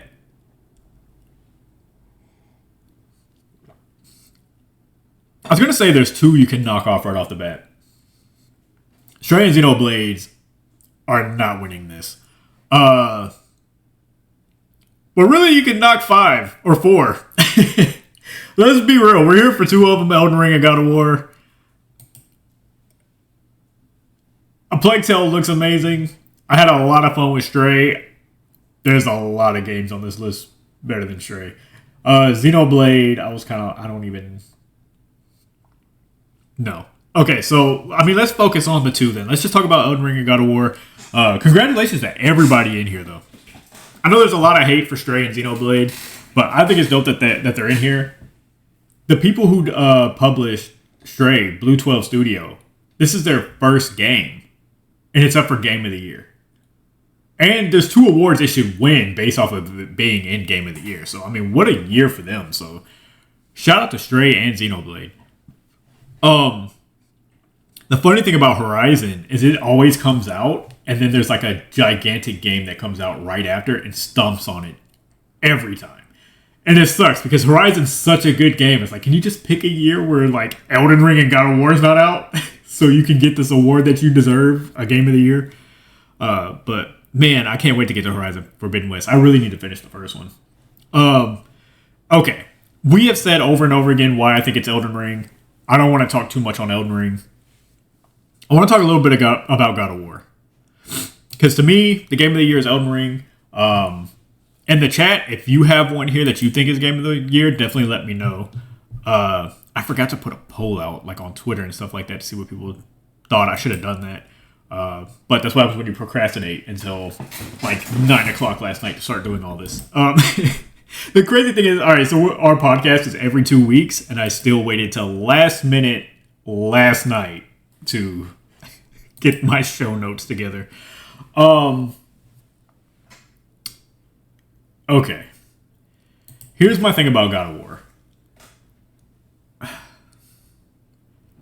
One, I'm a big character guy. Really, really big. I care about character more than I care about story. So for me, you can have an amazing game. And if I'm not into the main character or any of the characters with them, I just don't care. That's always been me. I've always been a character person. Even in wrestling,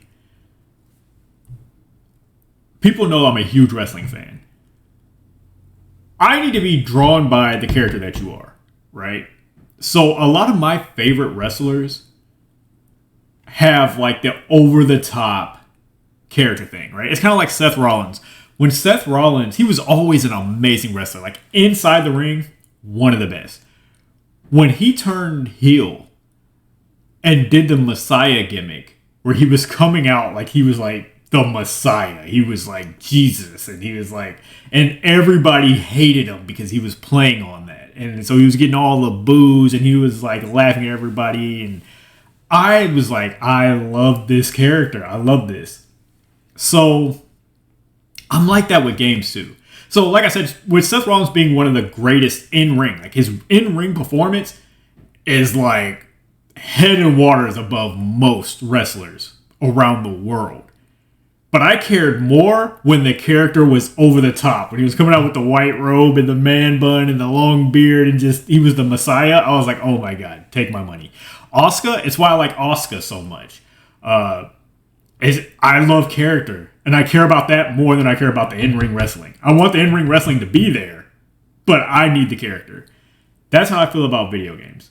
Tabby says she hopes Elden Ring or Stray wins. Oh my God, if Stray won, I would be so happy for Stray. I can't see it happening, but if they did, that would be the greatest debut to a game of all time. Oh my God, that would be cool.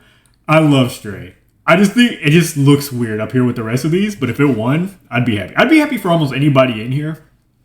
I just don't know much about Xenoblade, but the rest of these games look amazing. So with that being said, I know you're like, what does this have to do with God of War?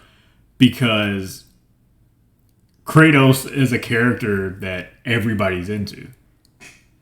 Yeah, he's definitely a character. And not just because I love cats. I have a lot of opinions on the game. I know one day we got to just talk about Stray. We got to do like a bonus episode or something where we talk about Stray. Because I really want to... I love Stray. We gotta do that one day. Here's my thing with Kratos. Kratos looks cool. My issue with him, and this is personal, okay? So we're going personal for a minute. I'm not gonna get dark and go into details or anything. Okay, when I played God of War 2018, I tried it 3 times because I had FOMO. I really wanted to like it because everybody else was loving it, and it's supposed to be like the greatest game ever. And so I was like, I'm going to play 2018. I bought it. I played it once. One of the big issues I had with it, and like I said, this has nothing to do with other people unless you can relate. But this shouldn't stop people from buying it. I'm not saying don't enjoy it. I'm not saying don't enjoy Kratos. This is my own personal experience. I don't think he should be canceled. I don't think the game shouldn't exist. I'm not saying any of that. I'm just saying why I personally am not into Kratos. The way he talks to his son throughout the game, it hits a dark spot in my life, and it takes me to a bad place. And I don't like him. I don't. Like, that's me. It takes me to a bad spot. I understand a lot of people don't have that experience. I'm not saying to relate to that. I'm not saying don't buy the game because I had that experience. I'm not saying any of that. Buy the game, enjoy it, people love it. I am not a fan of the way he talks to his son throughout God of War 2018. I don't know if things changed in God of War Ragnarok because I haven't watched it all the way through. I haven't played it. But it was enough of it in 2018 for me to not be into it. And that's not the only reason that I don't like the game. But that, to me, was kind of like why I've restarted it 3 times.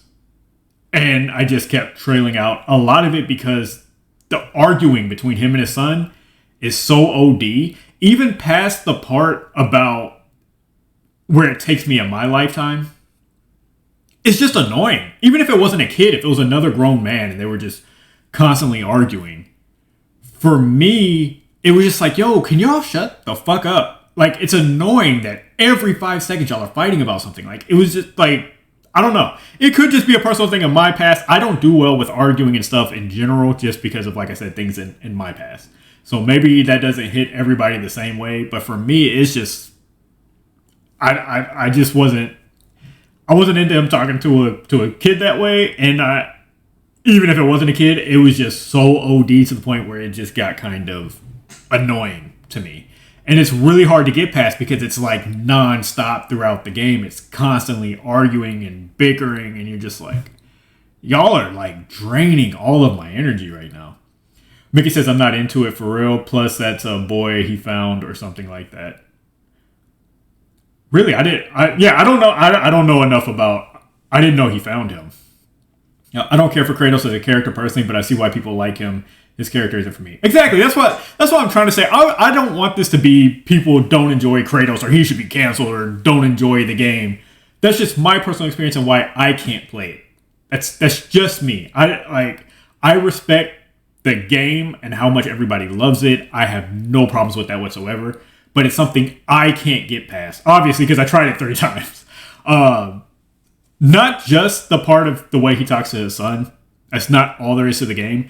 There were just parts, and I'm only speaking on God of War 2018. I'm only explaining why I haven't played God of War Ragnarok yet.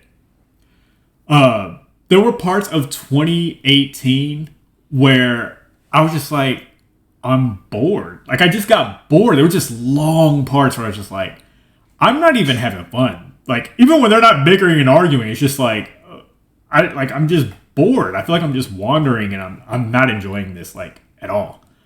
And for a minute, I was having, like, strong FOMO. I was just like, I want to force myself to like this because everybody loves this. I feel like I should like this game. And I don't. Tubby says, Atreus isn't his son. I was told it's his friend's son that passed. Yeah, I don't know the lore. I really don't. The weird thing is, I always feel like I'm alone in this, but it's just like in my chat constantly, nobody has played God of War. So it's like, we don't even have anybody that can answer these questions because like, I don't know anybody in my chat that has played this or cared about it. But I don't know. There's just long parts of it just being boring and the Kratos and his son constantly arguing was just, I don't know. I just told myself after the 3rd time of starting it over, I said, Anthony, you just don't like the game, man. There's nothing you can do. You just don't like it. And it is what it is. And you just move on. There's people in here who do not like Elden Ring.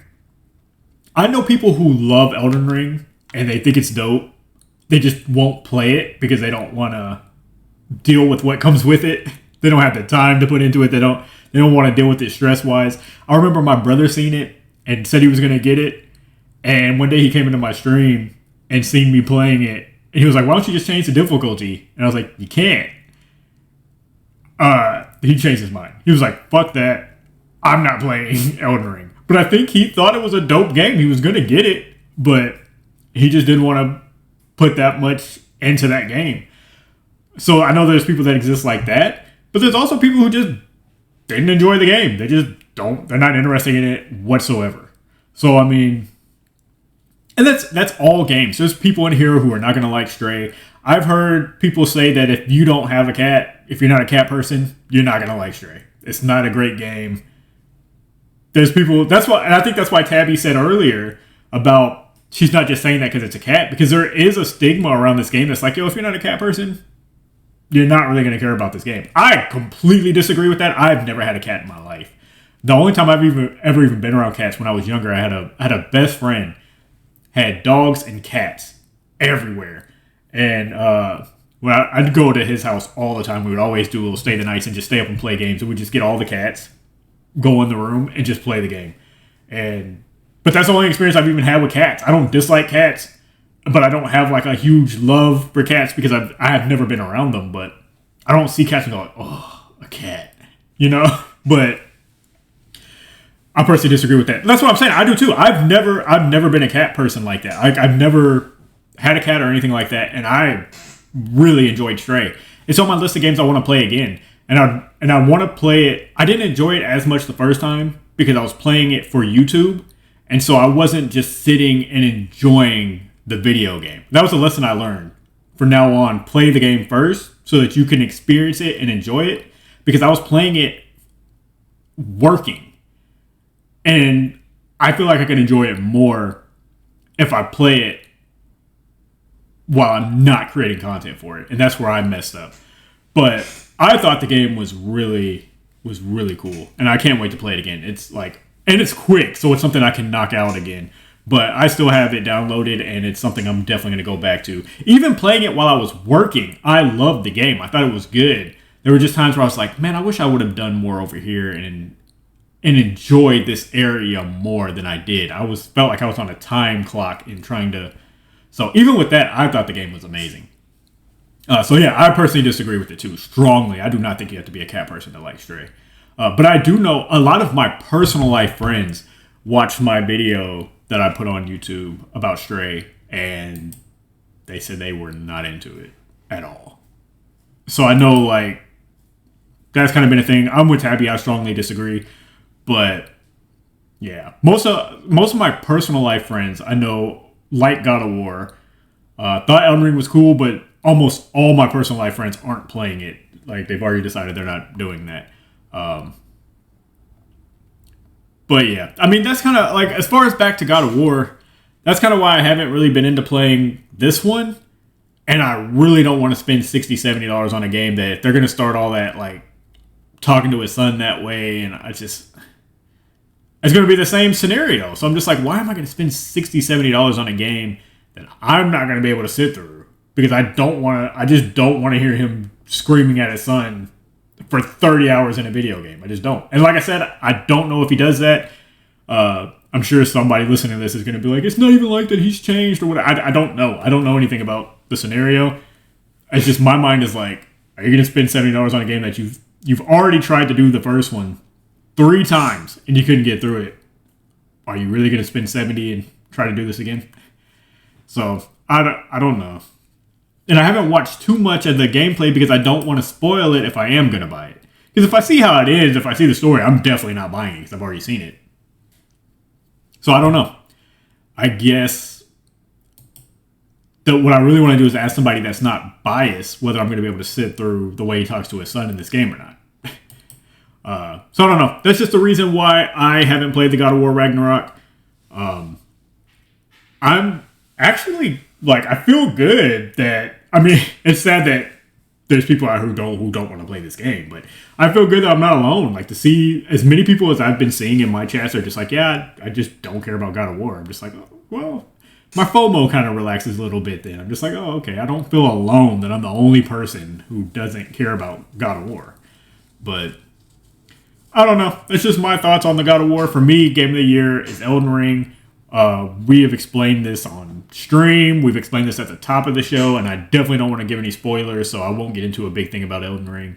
It's just, to me, it's an amazing game. Congratulations to everybody that was nominated in this category, though. From what I've seen from Xenoblade, it looks cool. It looks really cool. I won't be able to play it because, like I said, don't have a Nintendo. Stray is amazing. God of War is amazing. I'm sure Horizon is amazing.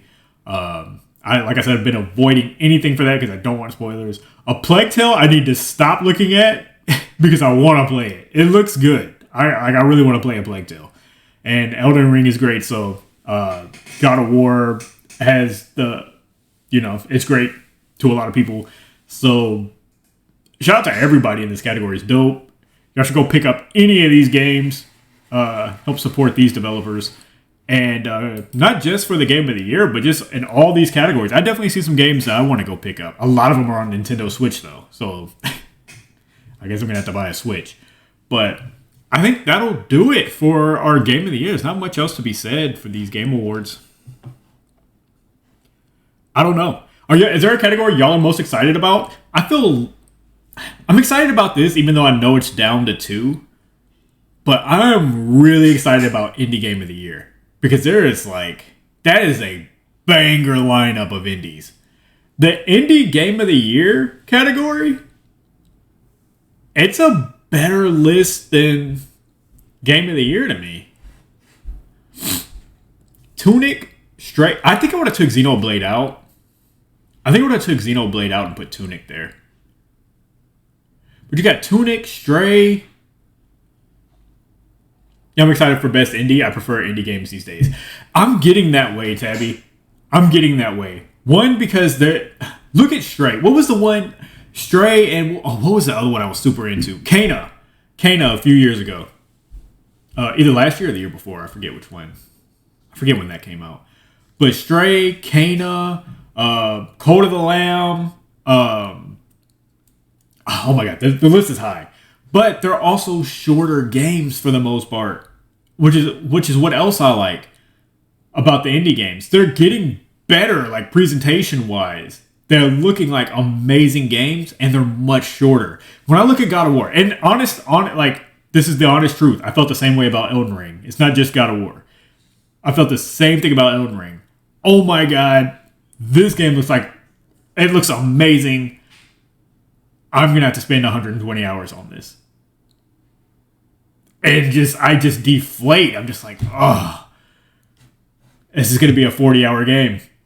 I don't want to do this. I don't know. And indie games are getting so good. And the time limit is way more manageable for me. I'm looking at God of War, and I've already said all the things that I've said about why I don't want to play it. And it's just on top of that, 40-hour game coming up. And another huge world where I'm going to have to explore more things. And it's just I don't have time for an Elden Ring and a God of War in the same year. It's just too much. But yeah, I'm excited about the indie game category. Okay, so that is going to do it for our actual podcast segment here. What a podcast. I still have a plate full of waffles I'm about to knock down because we're about to take a 5-minute break. I'll still be here if y'all want to chat in the chat. We can chat a little bit, but I'm gonna gnaw on some waffles here with some chocolate chips in them. I don't know what we're gonna do. I just downloaded Rumbleverse. I thought maybe this could be fun. Rumbleverse is a free fighting game on Epic. And I thought maybe we just try it out. I was like, why not go for something just new? Okay, so we're going to end the actual podcast segment right here. So if you're listening to this on Spotify and you want to see the rest of this stuff, you can follow on Twitch if you want to see it live. We're on twitch.tv/Anthony Streams with 2 Z's, no S. I hate that I have to explain that every time. I feel like I should have picked a better fucking name. But Anthony Streams, 2 Z's, no S on that. And then if you can't watch it live, but you still want to see the VODs, you can catch those on YouTube, which is YouTube. I don't know. You know what is YouTube saying? It don't matter. You just go on YouTube. How about that? And find Anthony Streams. It only has 1 Z. Super confusing, right? Yeah. Anthony Streams on YouTube. Anthony Streams on Twitch. Twitch has 2 Z's. YouTube has 1. And you can find the video on YouTube, or if you want to see it live and hang out with us, you can catch that on Twitch. But that is it for the podcast part, and we are going to take a 5-minute break. I'm going to eat some waffles and chat with chat for a little bit. Teppy says, yeah, try it. All right, we'll do Rumbleverse then. That's what we'll come back in 5 minutes and do Rumbleverse. All right, Rumbleverse, let's get it. Please enter your date. My birth date.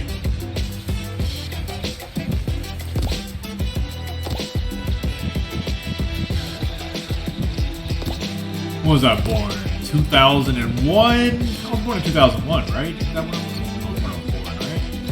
Yeah, I think it was. I think it was 2001. Oh my god, I'm getting depressed. Keep scrolling. 1991.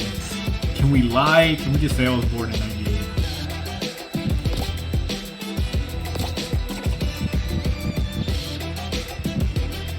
It's so sad. License agreement. Yeah, sure, I accept. Yeah, fine. Oh, big question for chat. Does anybody actually read those license agreement things?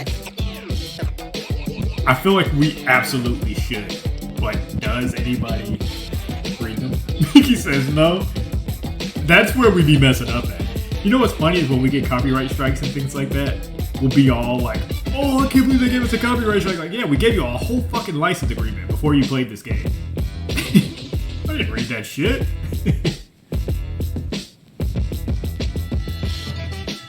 Gotta risk it for the biscuit, baby. Also, is the game loud? Because it's showing it's loud on my desktop audio. Too loud for y'all? Should I turn it down some? Wanna know what hit me hard when kids ask how it was back in my day? Oh my god. It's okay, okay, thank you. What was it like back in your day? Drop the beat. Remix your locker room with this new fit. Landlubbers beware. I love Kraken. Isn't Kraken... Kraken's like the dark Santa, ain't it? Kraken or whatever.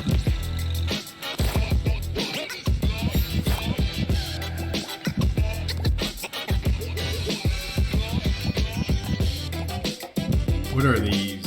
This is free?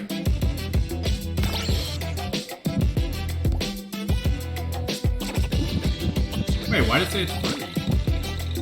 Do I already have it?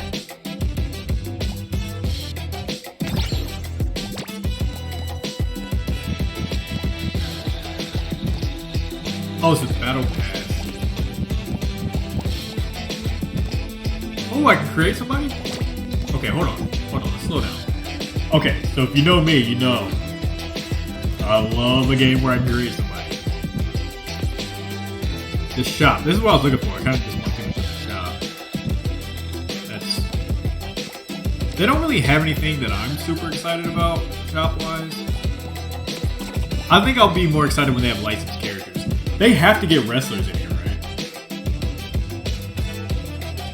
They have to have wrestlers in here eventually. I mean, I know they're not going to have them right now. I bet you they start out with like New Japan wrestlers and AEW wrestlers and stuff like that, and then WWE will join in late like they always do because WWE's like Nintendo. They don't license their shit out to anybody. But it'll probably be like New Japan and Ring of Honor and indie wrestlers like that in here. When that starts happening, I'll probably be really in. But they have to do that.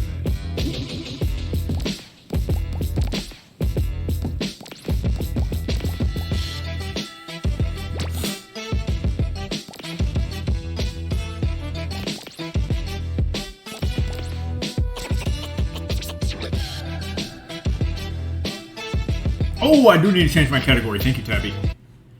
Oh, Tabby, you're so amazing. Thank you. Get on for it. We're not doing Fortnite tonight. We're doing the podcast. Just chatting.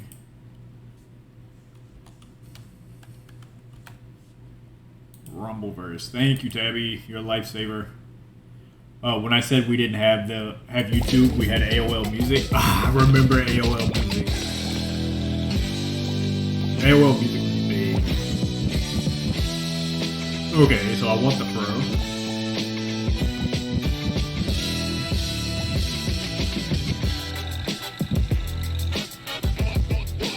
Heart been broke so many times I don't know what to believe. What you mean? Oh my god, they have amazing black hairstyles. I already like the game.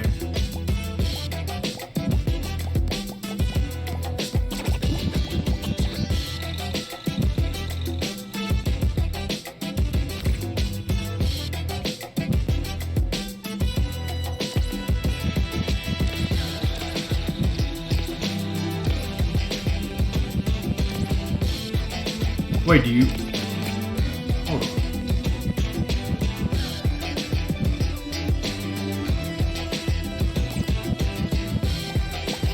Do you have to be woman?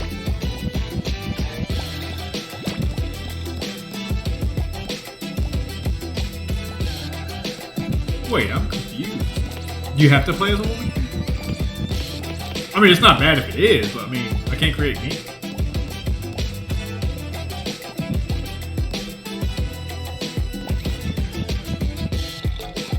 Am I just missing something?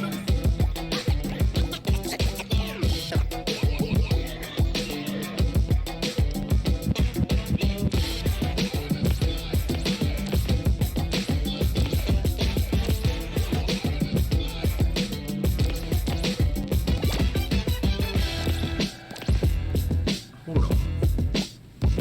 Play battle passive. Is there something I'm overlooking? Maybe you have to start out as her. Locker room.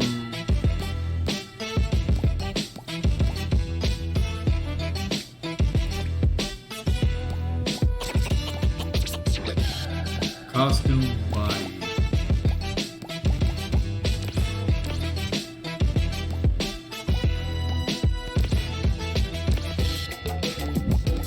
Oh.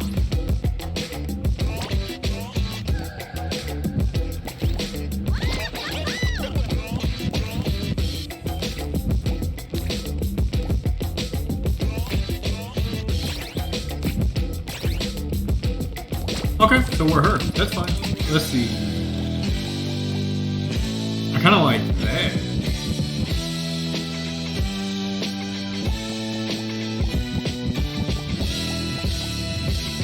Let's go with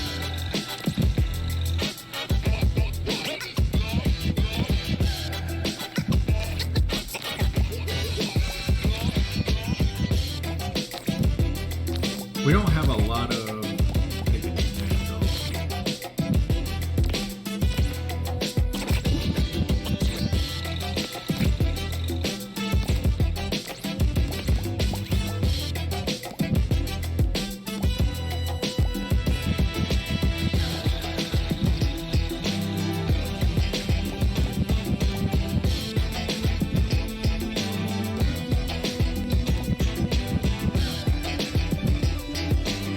Wait, did that make it a...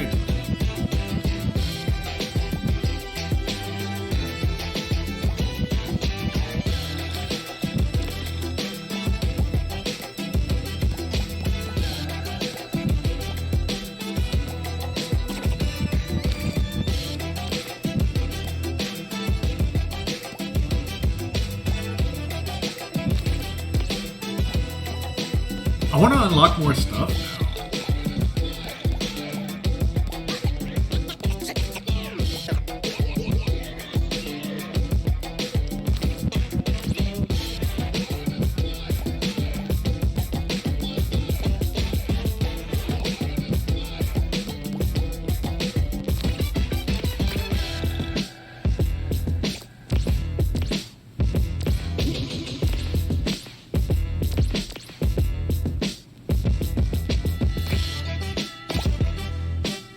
Okay, so this is our wrestler. Okay, I have no idea how to play this either. Is there like a solo battle royale? Yeah, I want to do solo.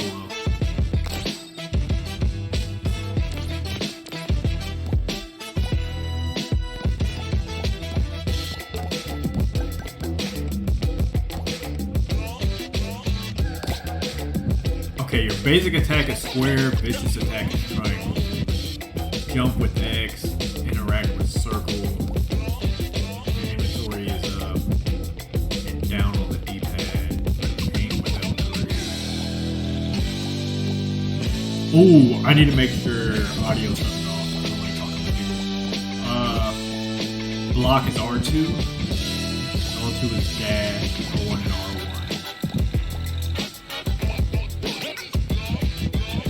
L1 is to aim, R1 is to throw it.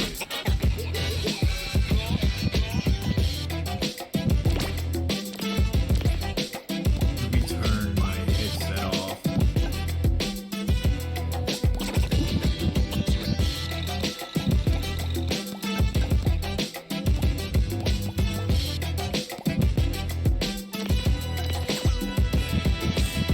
Let me just make sure that's right. That's one thing I do not like is talking random. Okay, voice chat.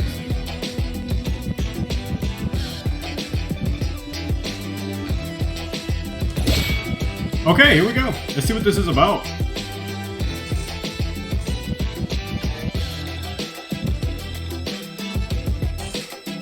I'm still scarfing down waffles. I've been eating nothing but acai bowls and green smoothies, so this is hitting today. It's like a special treat.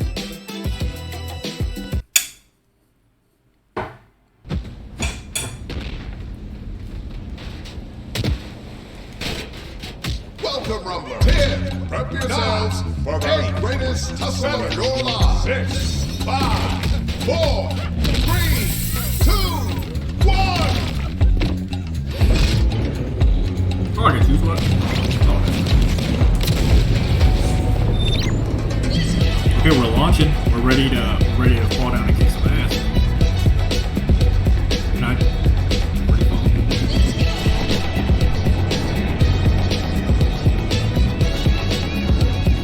Let's see if we can find some. This is how it all gets started. The competitors have touched down in Capital City. Wait, where does ring out? 7, 6, 5, 4, 3, 2, 1. Oh, not like this. I'm out. Disqualified. I'm out that quick. Okay, so we've established one thing, and that's that I suck at Rumbleverse. That's what we learned today. Let's spectate real quick while we wait. Where's the spectate? Maybe we can't? What happened? Okay, so in wrestling, when you're outside of the ring for too long, they'll count to 10, and if you're still outside the ring,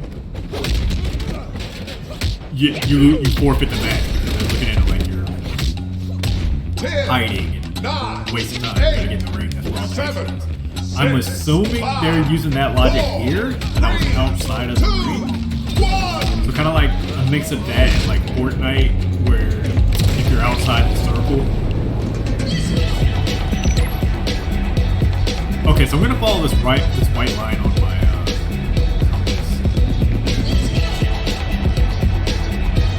Oh, is this the ring? This is the ring right here.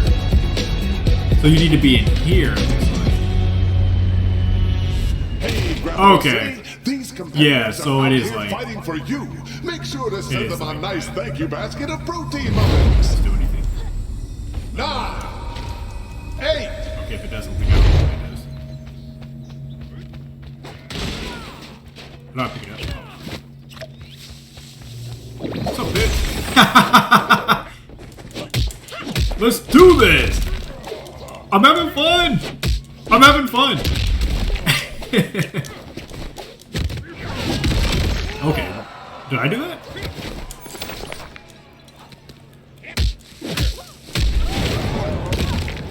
How do I know? Oh, what are you doing? Okay, how about let's play this.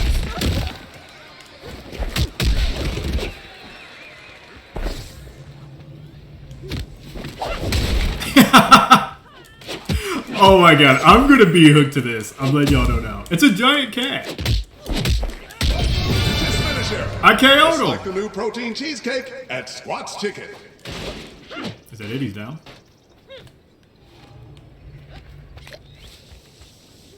Okay, I also need to know... Okay, my health is the green. How do I... You are supposed to stop and fight people, right? Why are they not fighting? Oh! Let's see that drop kick?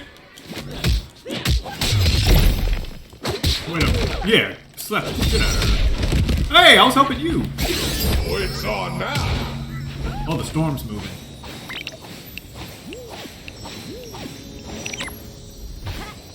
I shouldn't have used my power that quick. I don't know what I'm grabbing yet.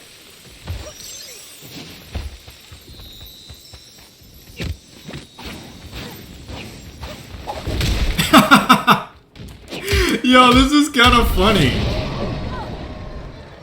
Did they leave? Oh. Oh, that dropkick is sick.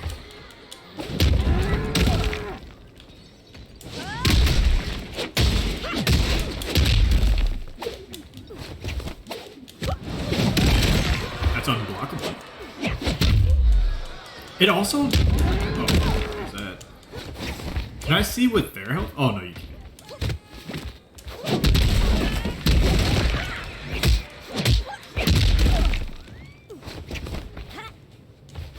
Wait, is the actual face...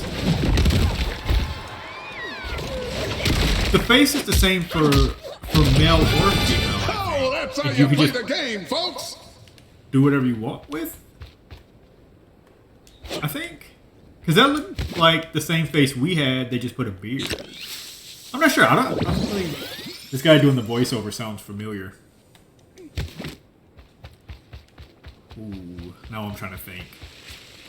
Do I know this person?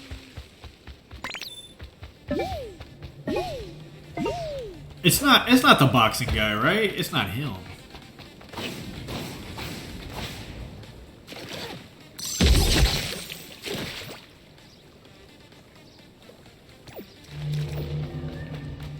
Is there a way to see the map? Oh. Okay, so there's 19 out of 40 people left, I think is what I'm saying. Oh, here we go! More crates are headed your way!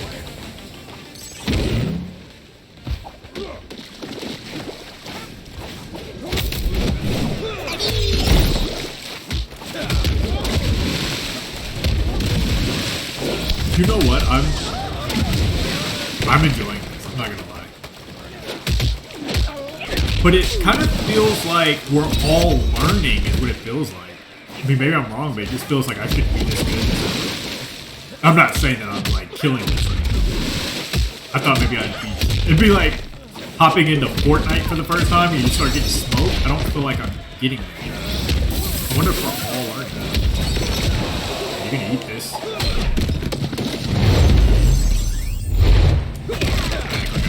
I am almost.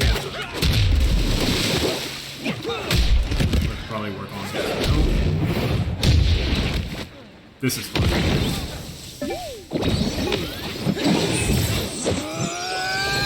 Damn! Oh, I can't even be around when that happens. Hey, I don't want none of that. I don't hurry up and hit him with the superstar attack.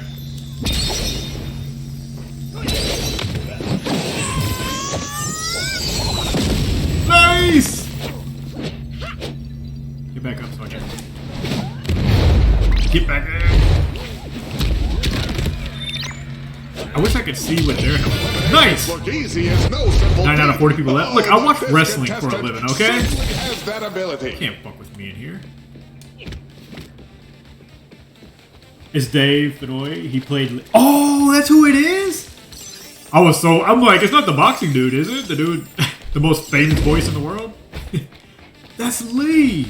I would have never got that. I'm sitting there staring at it before. I'm about to die.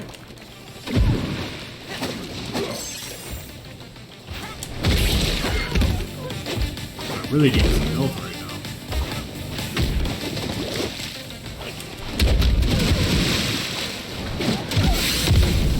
Was that another team left? Oh, there's health right there.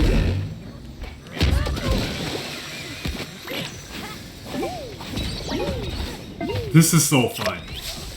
I'm so glad I tried this out today. I'm going to be hooked on this.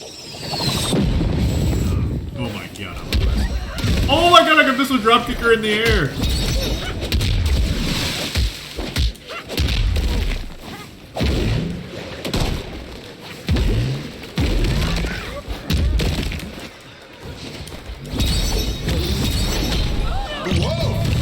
Like the refs are launching more crates into the ring.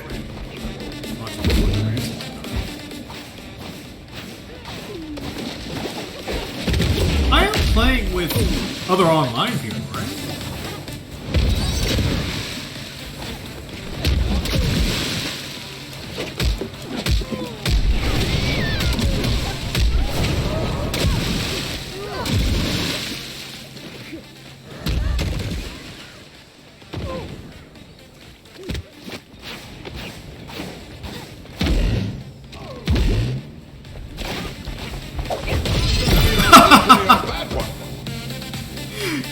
medical excuse. That was sick.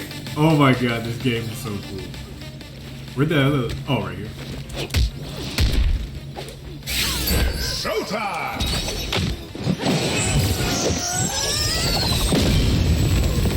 You should be KO'd by now. Damn, I feel like we've been beating on you for a long time. 9.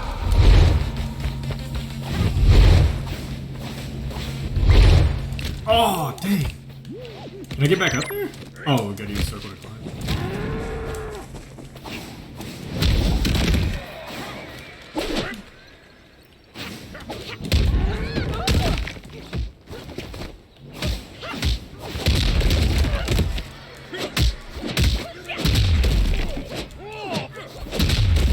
Just stay here and just whoop their ass non-stop. Controller just... Ah!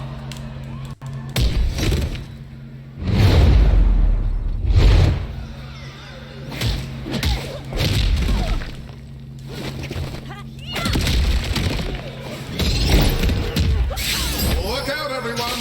This contestant's about to go wild!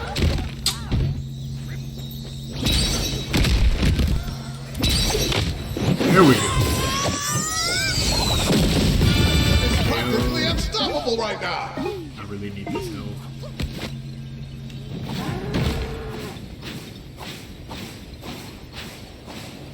Oh, you gain health. Look up in the sky! Fresh crates!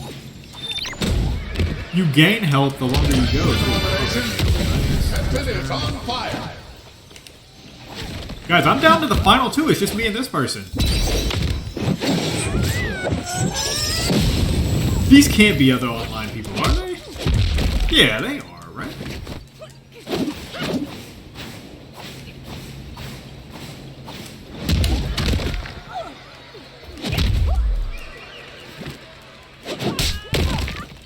Damn, this person's pretty good, though.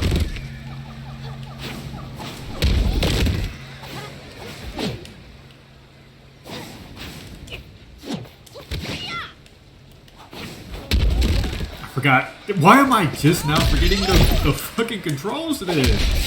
Get ready for some action!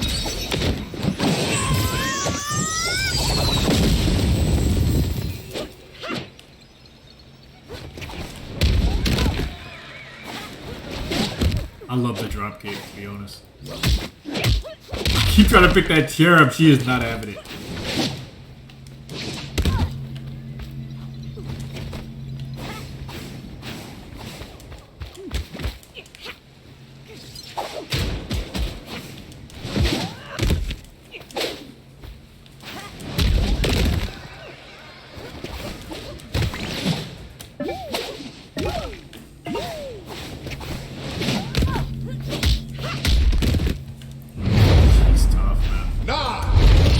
Got her. This competitor really pushed That's their it, right? body and their mind to the limit. That's it. I won.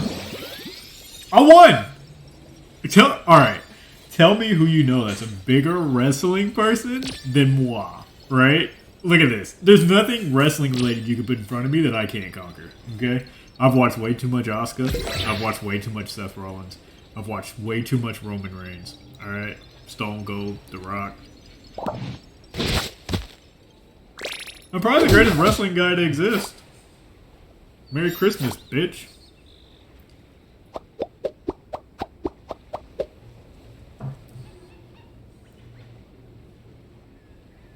It's just what I do.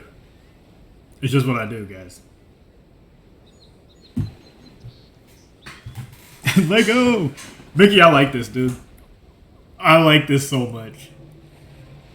So, here's the thing. Alright? Here's the thing. Everybody watching this stream right now, it's mandatory for this stream that you have to download this so that one day we can all play together. It's mandatory. You don't have a choice. I will come to your home and not do anything violent. I'll just go to your computer or your game system and I will download it for you. After I knock on the door, of course, because I would never, like, break into somebody's home. I'd be like, boom, boom, boom, boom, boom. Hey, what's up? I'm here. And then go to your PC after asking if I can turn on your PC or your console, of course. And I would kindly install this game on your console or PC. And we're gonna play. And I'm gonna take a flight back to my home. It's downloading now. This is fun. This is fun. I like this. Why is it giving me... Oh, I want to play again. I'm just confused on the create a character. It's the only thing I'm really kind of confused on. Because were all the faces the same? Because we've seen the one person that had the same face I had, they just added a beard. So is that how you make it male? Because I really wanted to create me. But I'm actually fine with this character. I can't wait. This is going to be one of those games that I know I'm going to be really into when they start licensing the rest of it. 5, 4, 3, 2, 1. W, a nice boy. Yeah, of course. Gotta be a nice boy.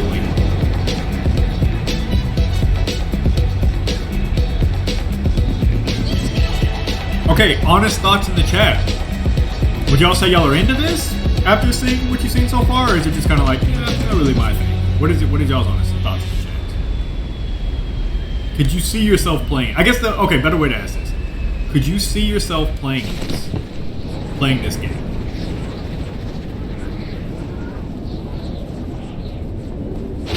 Capital City, the Rumble has officially begun. So what does this do?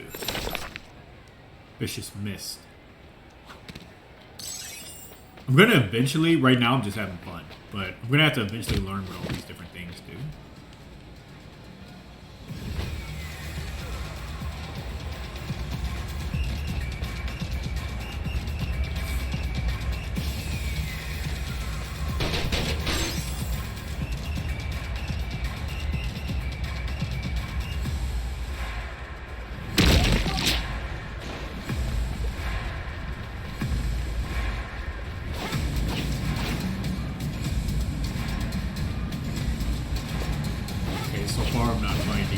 Anybody.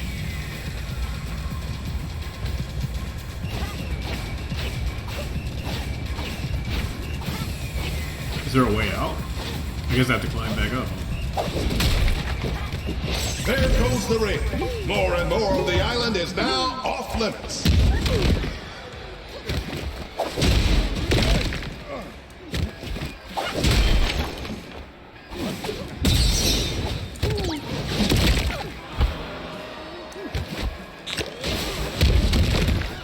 I gotta figure out how to put that, like, in the inventory.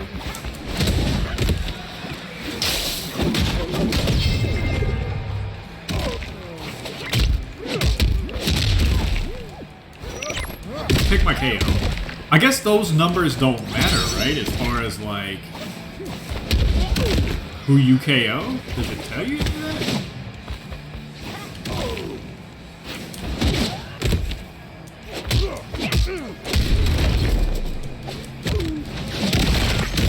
I didn't see anything that shows, like... Bravo! Get ready for a show! I didn't see anything that shows, like, the amount of people that you knocked out. Oh, okay. Fight like that. Knocked out. Okay, it does show you who you were knocked out by. Yeah, do they give you... You're doing things. Oh yeah, it does tell you how many eliminations. I had 0 because that person came and stole my kill.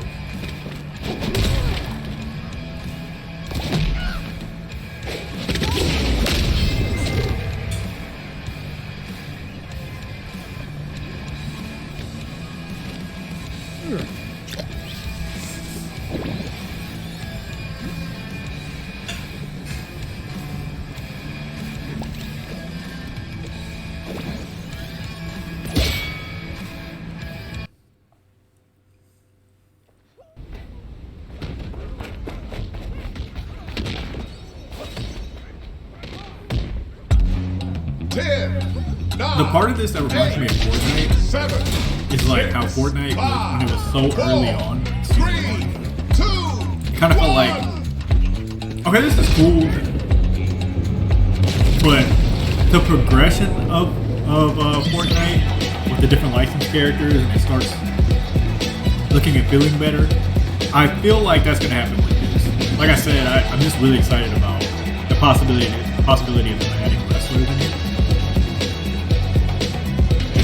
I feel like that would make for the competitors have touched down in Capital City. For a lot of fun. I feel like I'd be really into it when they start having it. The match has barely started and I'm already I mean, by now, I wonder if they've already had some. Somebody grab me some electrolytes. You know nothing in the store is going to be there forever.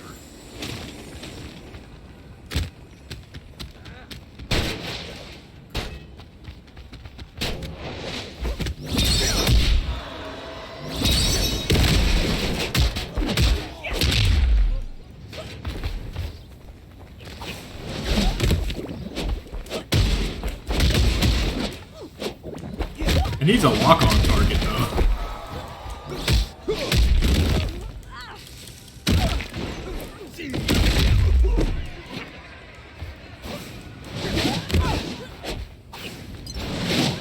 Oh my gosh, my aim is terrible.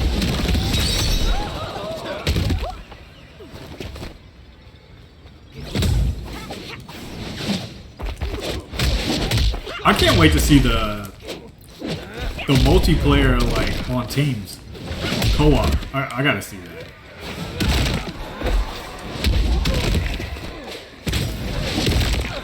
The clock never stops ticking, and the ring never stops closing in on our competitors.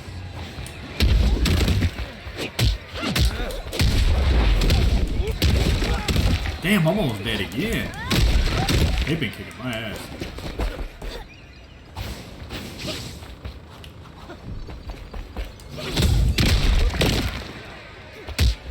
Hey, come on, we're black. Let's tag team this guy. What are we doing? Help me out here.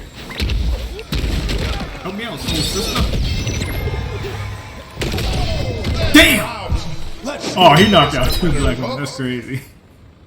No, hell no. We gotta run that back. We gotta run that back. 0 eliminations. I did a lot of damage though. It's fine.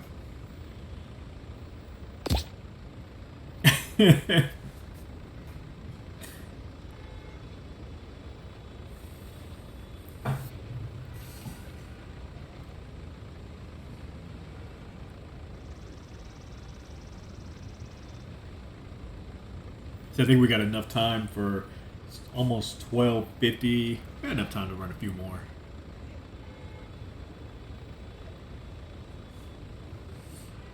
But yeah, just overall, I can see where I'm really gonna like this. I have to spend some time figuring out what some of those items do, like the pizza box and all that stuff, and how to store them into my inventory and things like that. But for now, just like jumping in, just playing, I'm having a fun time with this. I had a really good round my second playthrough. The first one, I didn't realize I was outside the ring, so that one doesn't count. And then I also want to see more about playing with co-op. The ring is shrinking. This means less scenery, but more throwing down. This kind of adds to games we could play in December. If we can get some more people to get it. Since December we're going to be playing community games all together. This kind of adds to games we can play together in December. That we're already in. It's already the 4th inning. Jeez, this time is flying. Let's get it.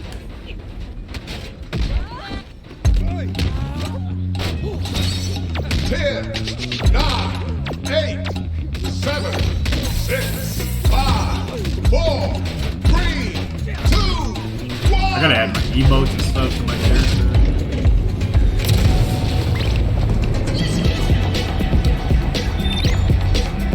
This was a cool idea.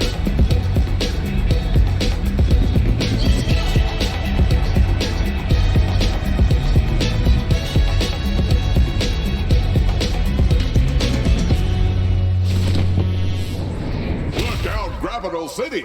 The Rumble has officially begun. I love just picking up a crate and just get ready to whoop somebody's ass with it. Let's see what we can find over here. Who's hiding from me? There you go. That ain't gonna help you, buddy.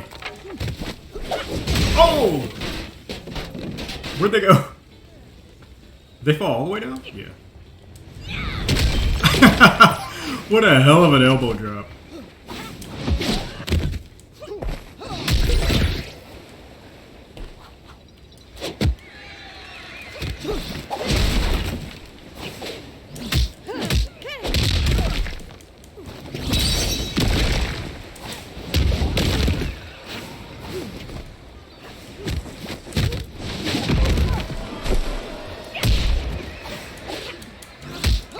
I miss with that every time. I had that one good round, and now I'm just like getting my ass. Oh, KO! Nice. Don't get cocky. Restores health. Okay, so how do you store it? Oh, there you go. Look out, everyone! The ring is shrinking. Okay, so now I get how to put items in my pouch. I see you over there. If you come over here, you can fucked out. One, you know. Oh, the popcorn. Oh my god, this is so cool. Attack damage up.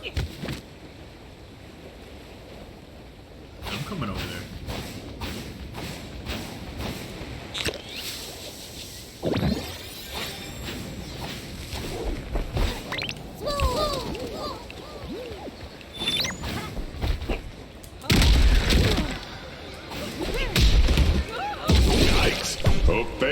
Oh, that's a KO? That's why he was waiting up there. You were playing, Tabby? Oh my god, this is gonna be so fun. Look, one thing I never thought we would get is Tabby playing a wrestling game, so that's exciting. What is this? It's Rumbleverse. We're talking about adding this to the list of games we can play in December with people. It's free on the Epic Store. Well, I guess it's free on everything. But it's cool. It's like wrestlers all thrown into one little area. You just run up and just wrestle. 8, 7, 6, It's like that. 5, 4, 3. I like it. This is fun. It's one of those, if you're not a wrestling fan, I feel like you can still really enjoy this.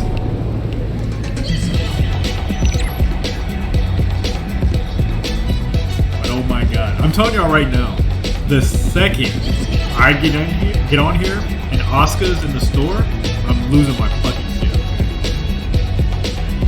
The actual wrestlers are just a wrestling style game. No, they are actually wrestlers. I mean, not real wrestlers. They're not based off any licensed characters. Wait until after you win. Yeah, these are wrestlers.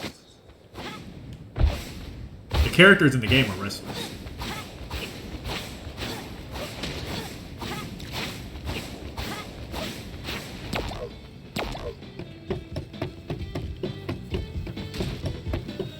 It feels like such a huge map for only 40 people, though.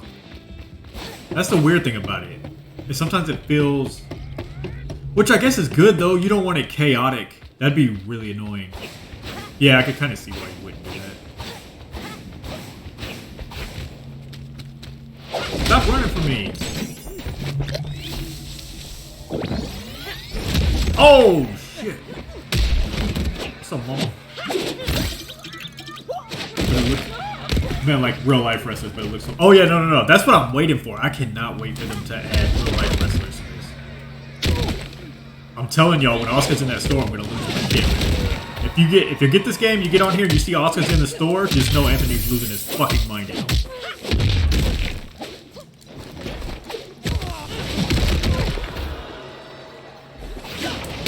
When the ring shrinks, the action increases.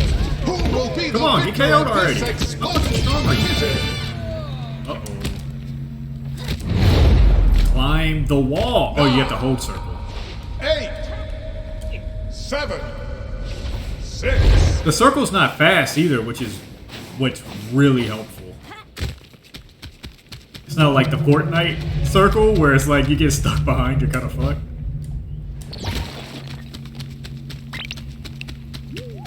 Maybe I'll get it. Fuck them up. Let's go. It is fun, Jibby. Tabby said she's gonna get it. And Mickey's getting it right now. Out of Stamina? You have to have stamina to climb? Chibi, I won my second game. So the first one, I didn't know they had a ring out count, so I landed outside of the ring, and I died from that. But I was like, oh, okay, so now I know not to do that. When I came back, I won the next round. So just my second time playing the game, I got a victory.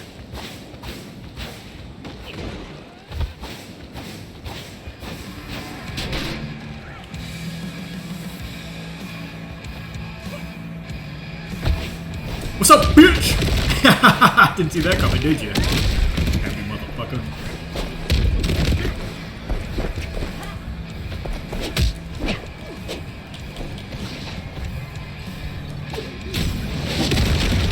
Block that.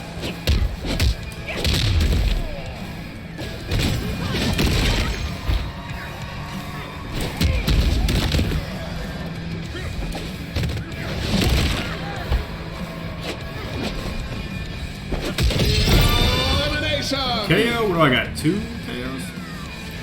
We can add that to the pouch. Like I heard somebody. Do you play solo only? No, you can do teams. I'm really excited to see what teams is like. Super excited to see teams. I cannot wait to see what that's like.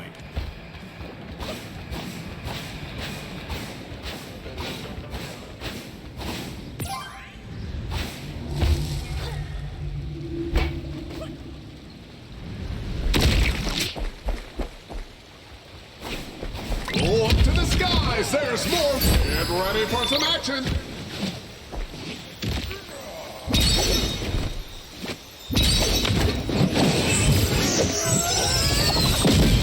Oh my god. Just take my money already.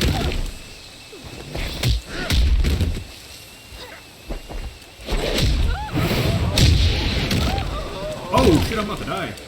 Okay, hold on, I need to go heal. Can you let me just do that real quick? Thank you.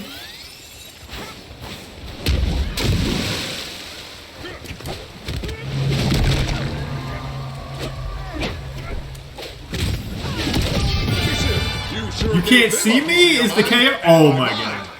Come on up here. Get this work. That said you can't see me when I KO'd her. Come on, guys. Please. This is too cool. I'm getting my ass whooped by an old person right now.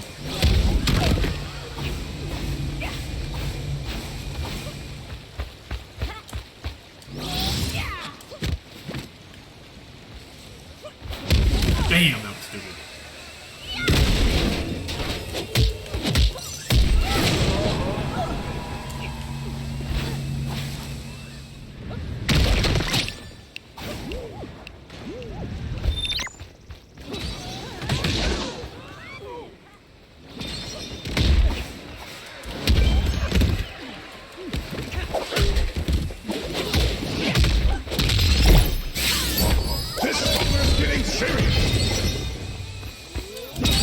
Oh, we're back to you again? Dang it! I'm getting double teamed.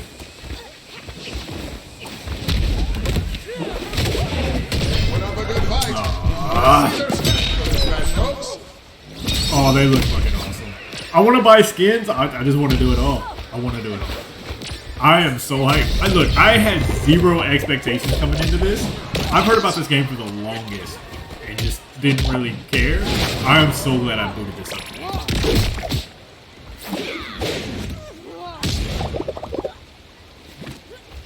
To be honest with y'all, the stream was supposed to be over at 1, but I'm kind of excited right now.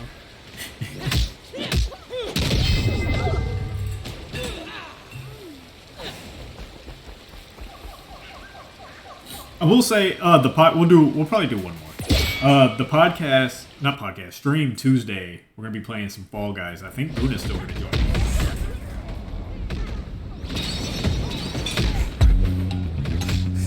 10, 9, 8. So if you have Fall Guys that want to join in, 6, you're welcome to join. 4, 3, It's gonna be a 2, fun. 1.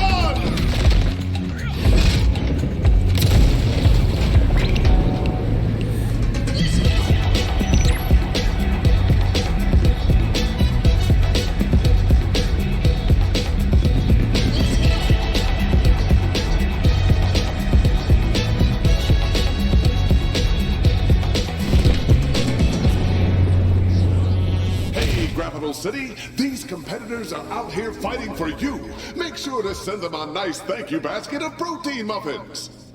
Protein muffin. I want to catch... Another thing I want to do is catch how many wrestling references I can find in this game. Like, I fanned out when I seen that you can't see me after I KO'd that person. He thinks he's safe. You're never safe, bitch! Where you running to? That ain't gonna help you.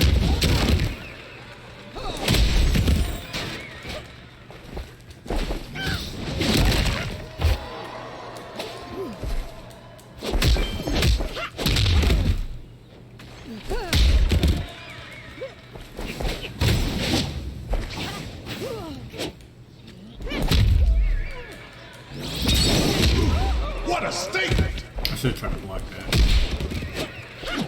Y'all know me. Me in defense never works out. I'm just like, yo, let's just be as OP as possible. Stay on offense.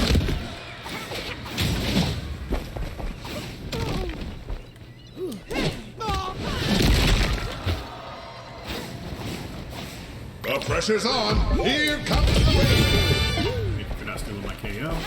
Well, actually, let you live. How about that?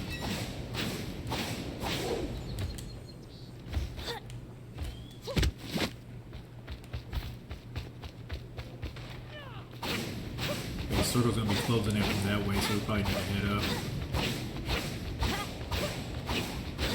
Mickey, have you started it yet?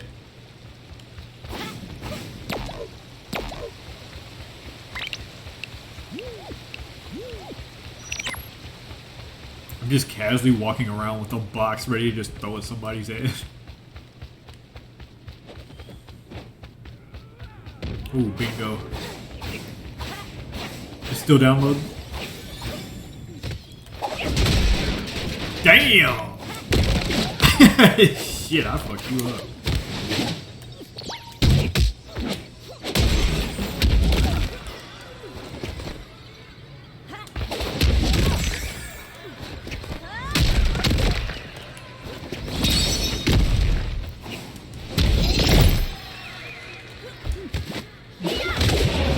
Damn, I'm almost dead. One more hit, I'm out of Looks here. like their opponents will have to keep trying. They're not going down that easily. Yeah, she ain't about to let me do it. Oh, am I out of superstar mode?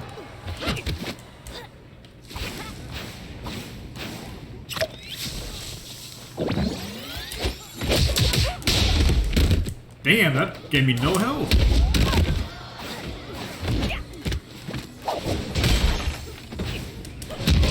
Finally, yo, they wasn't fucking playing around. Salute to you.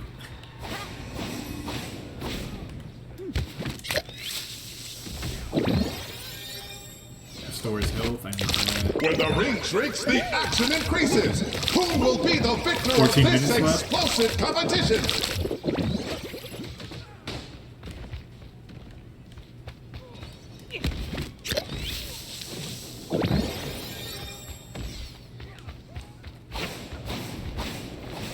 Is that a Goku costume? That is. Oh no, they probably just used the Goku. Look at that gorgeous sight. More loot incoming.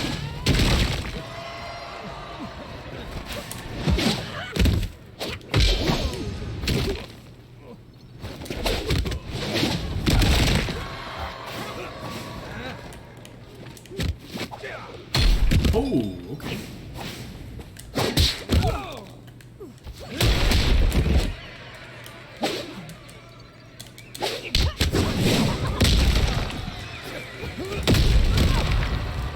I went from having that matchup in the bag. My ass. What a powerful finish. That's not what I want. Can I put it up?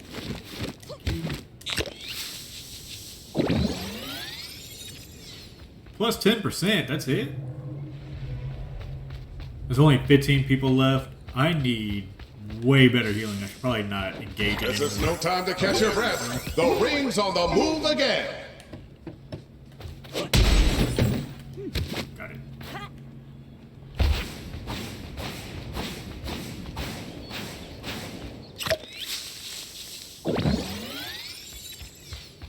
That doesn't do much health at all.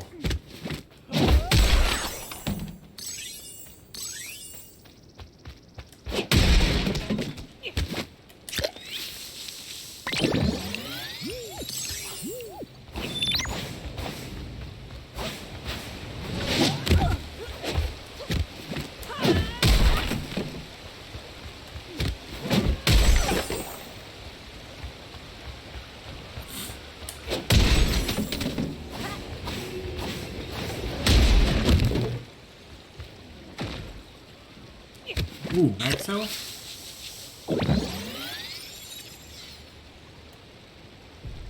No.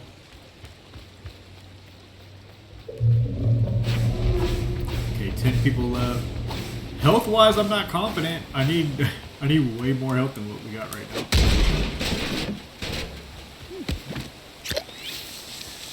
And I wonder if those power-ups for attacks last the entire match, or if there's a time on it. I just been taking them as I get them. Wow, that ring is getting small. Luckily, our competitors are still super huge.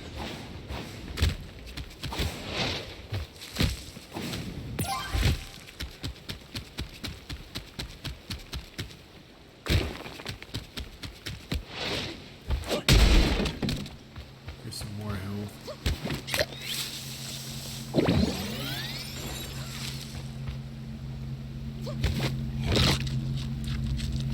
More crates are on the way. Time to scramble.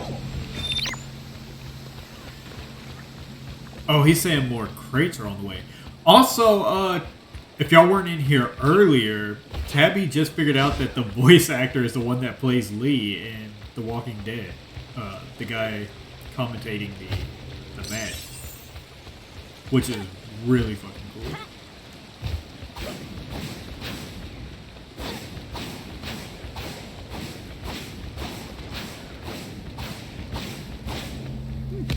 There's only 5 of us left.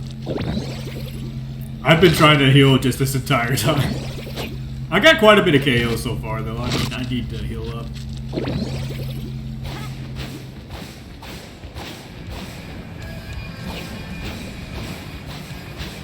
Actually, put this in our pouch.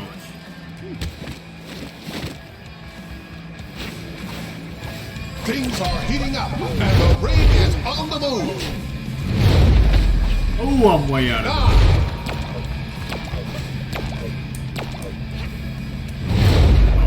9, 8, 7.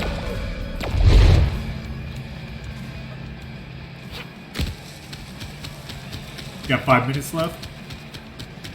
Yeah, we'll definitely be playing it some more. Oh no, I am stuck. I need to get out of here. That's not good. 7, 6, 5.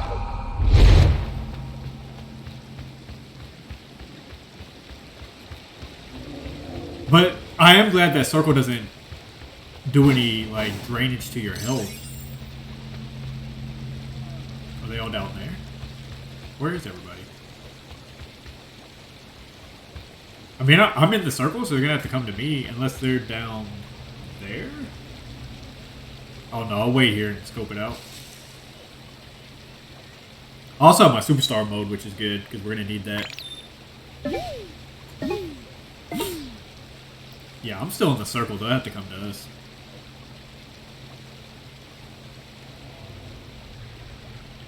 Beautiful. I never get sick of Oh, the it's just sight me of and this those one crates person. Where'd he falling. go? Thanks, refs.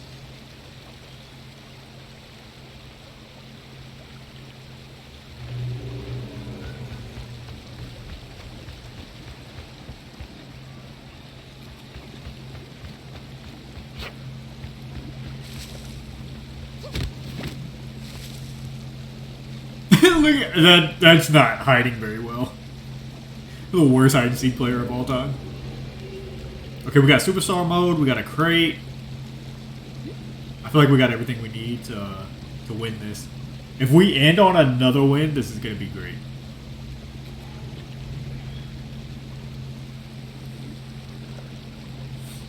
Where are they even at that they're not getting hit by? They must be on that tall rock up there. Hiding up there is what I'm thinking. Because they can't... Yeah, they have to be. And I'm going to be the one that has to move because I'm outside the circle.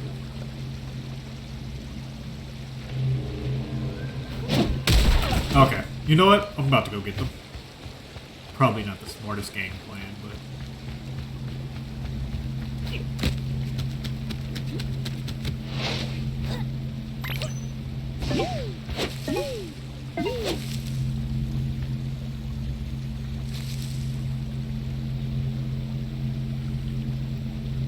They have to go down there. Where are they at? They'll come dropping in a minute. Because there's nowhere else for them to hide. This is the kind of game I live for, folks. Thanks for watching. This What? is Skip Leonard A. signing off. I mean, a win's a win. I guess they would rather lose that way than lose to me, I guess was what they were going for. It's kind of immature. But I'll take a win. That's 2 wins tonight, and I just started this game. I'm telling y'all, there's not a bigger wrestling fan in the business. This is just what I do. Anything wrestling related, you know what? Put it in front of my face. If they would have made Elden Ring wrestling, I would have beat it in 2 hours. Imagine Elden Ring wrestling. That'd be kind of cool, would it not? Like, the same game, but just instead of, like, swords and things like that, it's just wrestling moves. I'm in. Game of the year, baby. Alright, well that's going to do it for the entire podcast tonight. Yo, thank y'all for coming and hanging out. I'm so glad that we tried this game. This is fun. It's definitely in my rotation of games I'm going to play in December. So, if you want to join us in some Rumbleverse, it is free. I'm assuming on everything. It has to be free on everything. But definitely free on the Epic Store. And you can catch us on Twitch playing some Rumbleverse. You're welcome to join in. Thank you everybody for being a part of the game of the... I keep thinking the whole show is Game of the Year. Thank you everybody for being a part of the Game Awards discussion. We had a lot of fun talking about the Spotify Wrapped. We got to a big hip-hop conversation. That was unexpected. But I had a lot of fun tonight. Thank y'all again. Episode 3 is in the books. So, we're still going strong. Right? We will be back bi-weekly, so not next Sunday, but the one after that. I do have a guest coming up. We're going to have Queen Nebula. I forget which Sunday that is. I need to check my notes, actually. But thank y'all so much again. I appreciate y'all. I'll be back Tuesday, Wednesday, and Thursday next week for some community games. I know Tuesday is Fall Guys. I'm not really sure what Wednesday and Thursday are going to be. I'm just kind of playing them out, seeing what the vibes are, seeing who wants to play things. If anybody wants to play Rumbleverse Wednesday or Thursday, I'm down. We can do that. We can do Fortnite. We can do Dead by Daylight. I'm down for whatever y'all want to do, man. December's just going to be us. It's going to be about us. Just playing games together, having fun, having laughs. Because we're in the holiday spirits. Everybody can't see their families. I can't see my family for the holidays. They live too far out. So we'll spend them together. How about that? We could be together. Even if you do get to see your family, I'm your family. So we just, play some games together, laugh. I know the world is crazy right now. We can escape it for a few hours. You can't escape it every day. You can't escape work every day. But we can just escape for a few hours and just have a good time together. So that's what I'm thankful for the holidays. Just you guys. Y'all are amazing. Some of the best bam in the world, you know what I mean? So, deuces to y'all. Be safe out there. And I will see you Tuesday. And enjoy some good games. And get some good games. We just talked about the award show. Get some good games. See y'all. Bye.